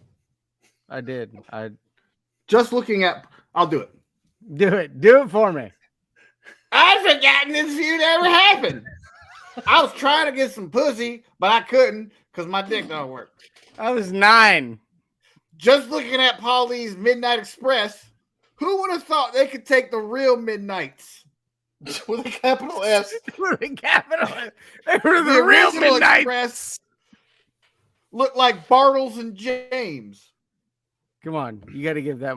That was a better joke. Come on. I don't know who Bartles is. I don't know who Bartles. I'm aware of James. I don't know Bartles. And we thank you for your support. Now we see the OG Midnight Express with Paul Heyman, and I called him Dave again as Dave Crockett interviews him. Heyman slays Bartles. Dave Crockett. Heyman slays it again. No thunder. Randy Rose looks like my dad's friend Jody, who once got a DUI in a golf cart. All of that is true, by the way. Then Condrey comes back and says, "Your mama said I want 2 guys for my son Jimmy to manage, and she wanted 2 guys, but it wasn't for you to manage. Sir, this is a family program." Holy shit. Condrey starts cutting a promo, and I never knew he was Larry the Cable Guy's dad. How do I have that in mind as a picture? And it's huge. What? What do you do? What are you talking about? What are you doing? Really? It's huge. This is all I see. Oh, that's me.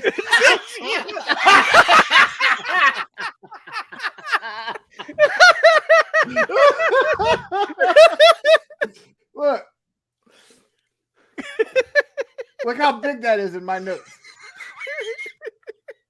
It's very important. It's the greatest thing in the history of this show. This is all I see. It's me. Oh, wait, that's me. Oh, God.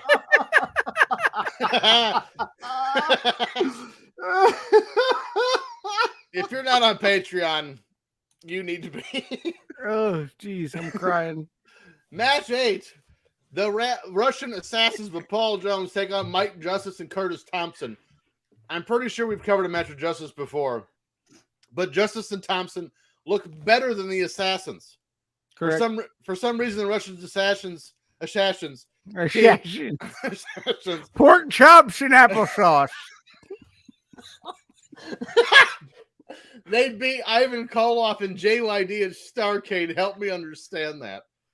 It really makes no sense when you find out JYD debuted with the company at Clash of the Champions on December 7th. Thank you for reminding me what day it was. December 7th? Just prior to Starrcade. It's on December 7th. And we're going to bring you as our top baby face to lose to a masked Russian team. And they're not even really Russians. No, one of them is Jack Victor. He's from New Zealand. They're Spalt tea. These are by far the best looking jobbers on this entire show, though. They actually look like wrestlers. Yes. They look better than the team they're fighting. Why did the team they're fighting win? You know, there was a time on the show when we got over, we kind of brought our researchers back to Bob Cook's career. Yeah. We need to go back and we need to find, what's his face? Terry Jones. We need to get a hold of Terry Jones now. Well, he owns the Cowboys now. No, he doesn't. It's the wrong guy. Paul Jones is on His color. brother. Is it? I don't think that's right. It's a family. Paul, Terry, and Jerry. A lot of I found a Terry Jones that lives right here in Sherrard. Go find him. Paul Jones is on color here, and you can tell.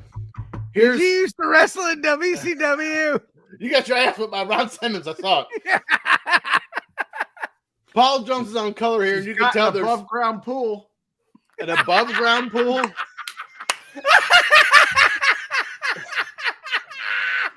So he's also poor. That's got an above ground pool. So he got whooped by Ron Simmons, and then he just became poor for the rest of his life. Oh my God, this hurts. I gotta be honest with you guys. We started off this episode slow as shit, but the last hour's been worth it. Paul Jones is on color here for the third time. I've said that, and you can tell he's from the era where promos consisted of just yelling.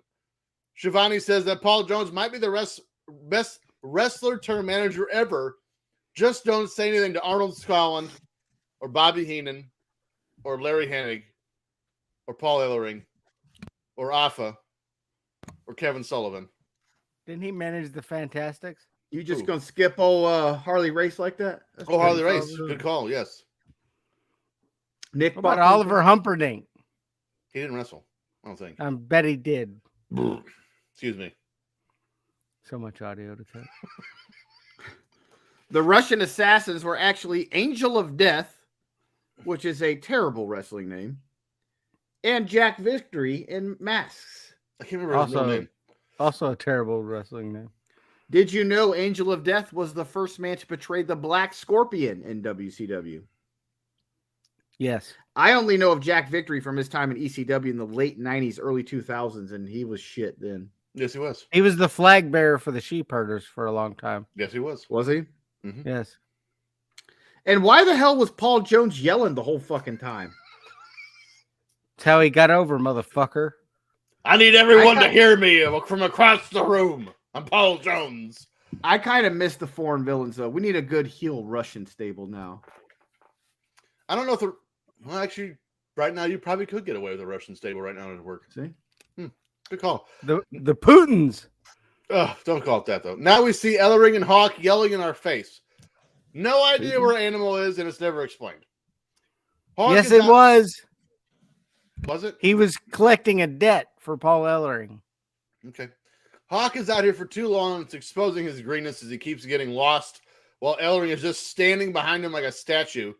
Then James Crockett. I don't know. I liked that Hawk. He got so tripped up. He called Lex Luger a liver-bellied, low-life scumbag. Yes, he did. A liver-bellied. Liver-bellied. Those are fucking fighting words if I've ever heard so. As opposed to a yellow belly or a... You liver-bellied sack of shit. Let me you son of a bitch. I'm going to start calling Tim liver-bellied. You absolutely should. Look at this. This liver-bellied, ignorant shit. You beat me to it. I was laughing too hard. No, ignorant shit. Ignorant shit. While I'm eating wings. Hawk is out here naked. James Crockett announces that Dusty Rhodes will face Animal at Clash of Champions Seasons Beatings on December 7th. And just so you know, when? December 7th, 1988. And just so you know, the Road Warriors with Genichiro Tenryu won the 6-man belts at that show. What about his genitalia? Then he was at WrestleMania 7. Then the belts were vacated, then returned on February of 1998, and then vacated again forever. Well, it could make a comeback. You can't say forever. It was literally I can't remember what 3-man team was it. They won it in 1998, and it wasn't in WCW. It was like some indie, and then they won it and never defended it, which is why 6-man belts are stupid, and they're back again for some reason. Mm-hmm. I'm not a fan. Too many fuckers in the match. Yes. I always forget about this short Road Warriors heel run. Something just doesn't seem right with them as heels, though. Although they should have always just been tweeners. Yes. They kind of were. Crockett comes out and says Dusty will face Animal on December 7th at Starrcade. I mean, at Clash of Champions, excuse me. Season beatings. Is that December 7th? Is that yes. December 7th. Okay. Seasons beatings. And this is the match that got Dusty fired from the NWA due to their no blading policy. Oh, that's right. Dusty wanted the Road Warriors to gouge his eyes out with one of their spikes to get more heel heat. but was warned by management about the no blading policy. Rhodes went through with it anyway, and he was removed from the head booker position and subsequently fired after Starrcade 88 due to his actions. I forgot about that. That's right. And then you know what you get? American Dream. That's one of my top 3 favorite theme songs ever. He's just a common man. Working hard for his man.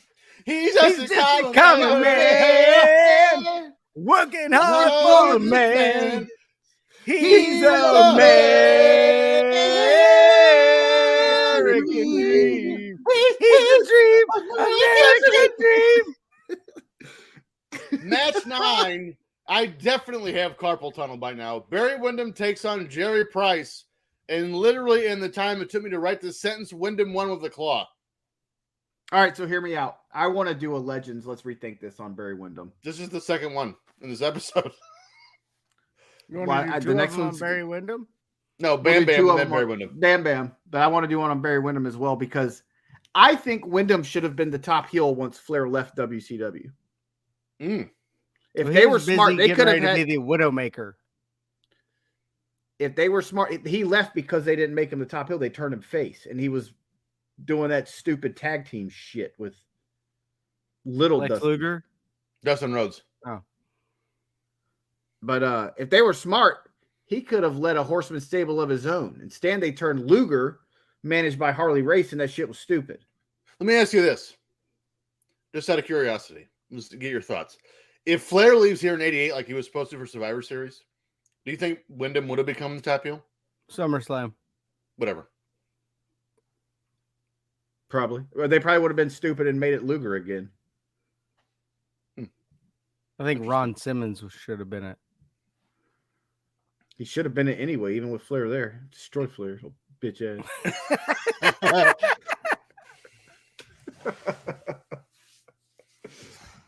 Windham gets the win with the claw. How do you guys think that move would be over these days? Nah. It's the shits. I miss when people actually submitted to finishing moves, though. Yes. Quick match. Worst, Thank you. Worst finishing move ever, though. Crush's heart punch. That was the dumbest shit. Absolutely. When he was Convict Crush. Hey, Yes. don't you dare sully the good goddamn name of Demolition Crush. He wasn't Demolition Crush, stupid. I know. Well, he'll always be Demolition Crush to me. Okay. His heart punch was stupid. I like NWO Bryan Adams myself. Now we're back with David Crockett and Rick Steiner. And son of a bitch, this show's long. Rick Steiner is out with his spitter in his hand as he tells us that the crowd is now his friend. It's hard to believe how over Rick Steiner would become doing his gimmick, but he absolutely did get over. Rick Steiner was the original Eugene. Yes. And to go back to your point, TJ, if I were going to pick a Bryan Adams, I would pick the everything I do it for you, Bryan Adams. Oh, 100%, of course. Is he the racist guy from England? No, Something like that. That was Eric Clapton.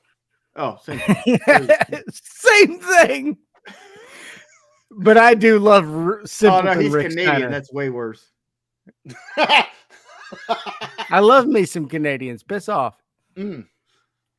Match 10. I'm sorry, what? On a television Doug show. Halliday, that's about it. Match 10 on a television show.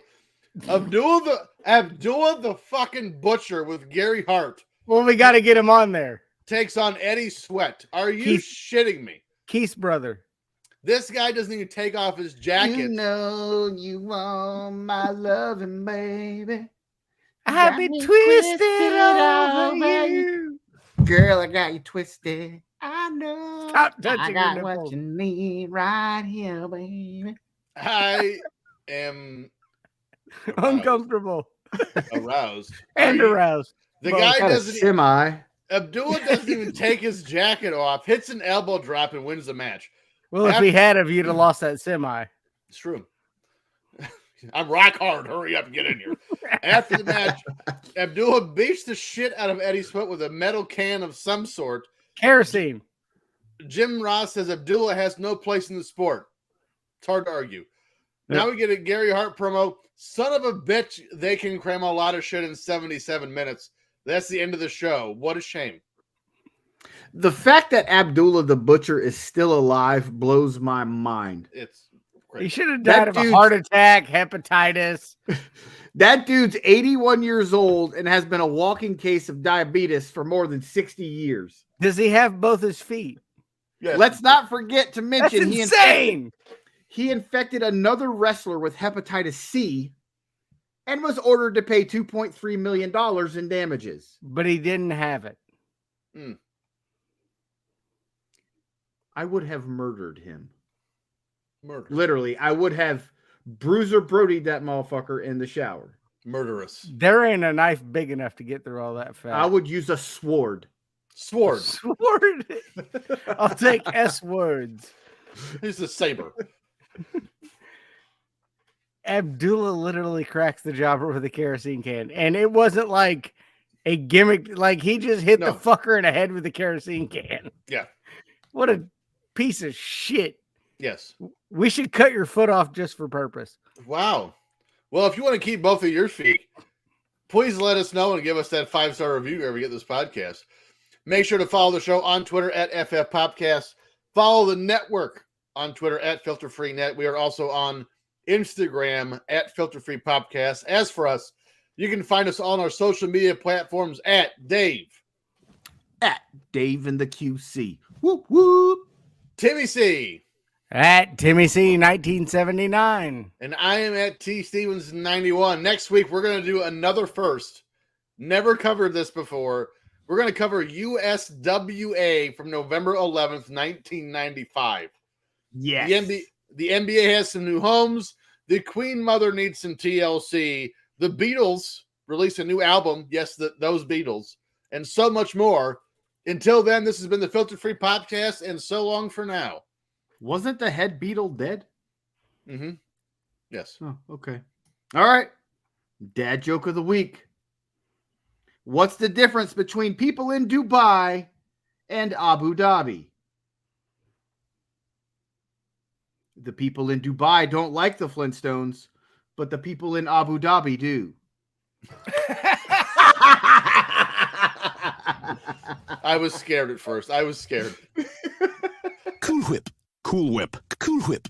Cool Whip. Cool Whip. Cool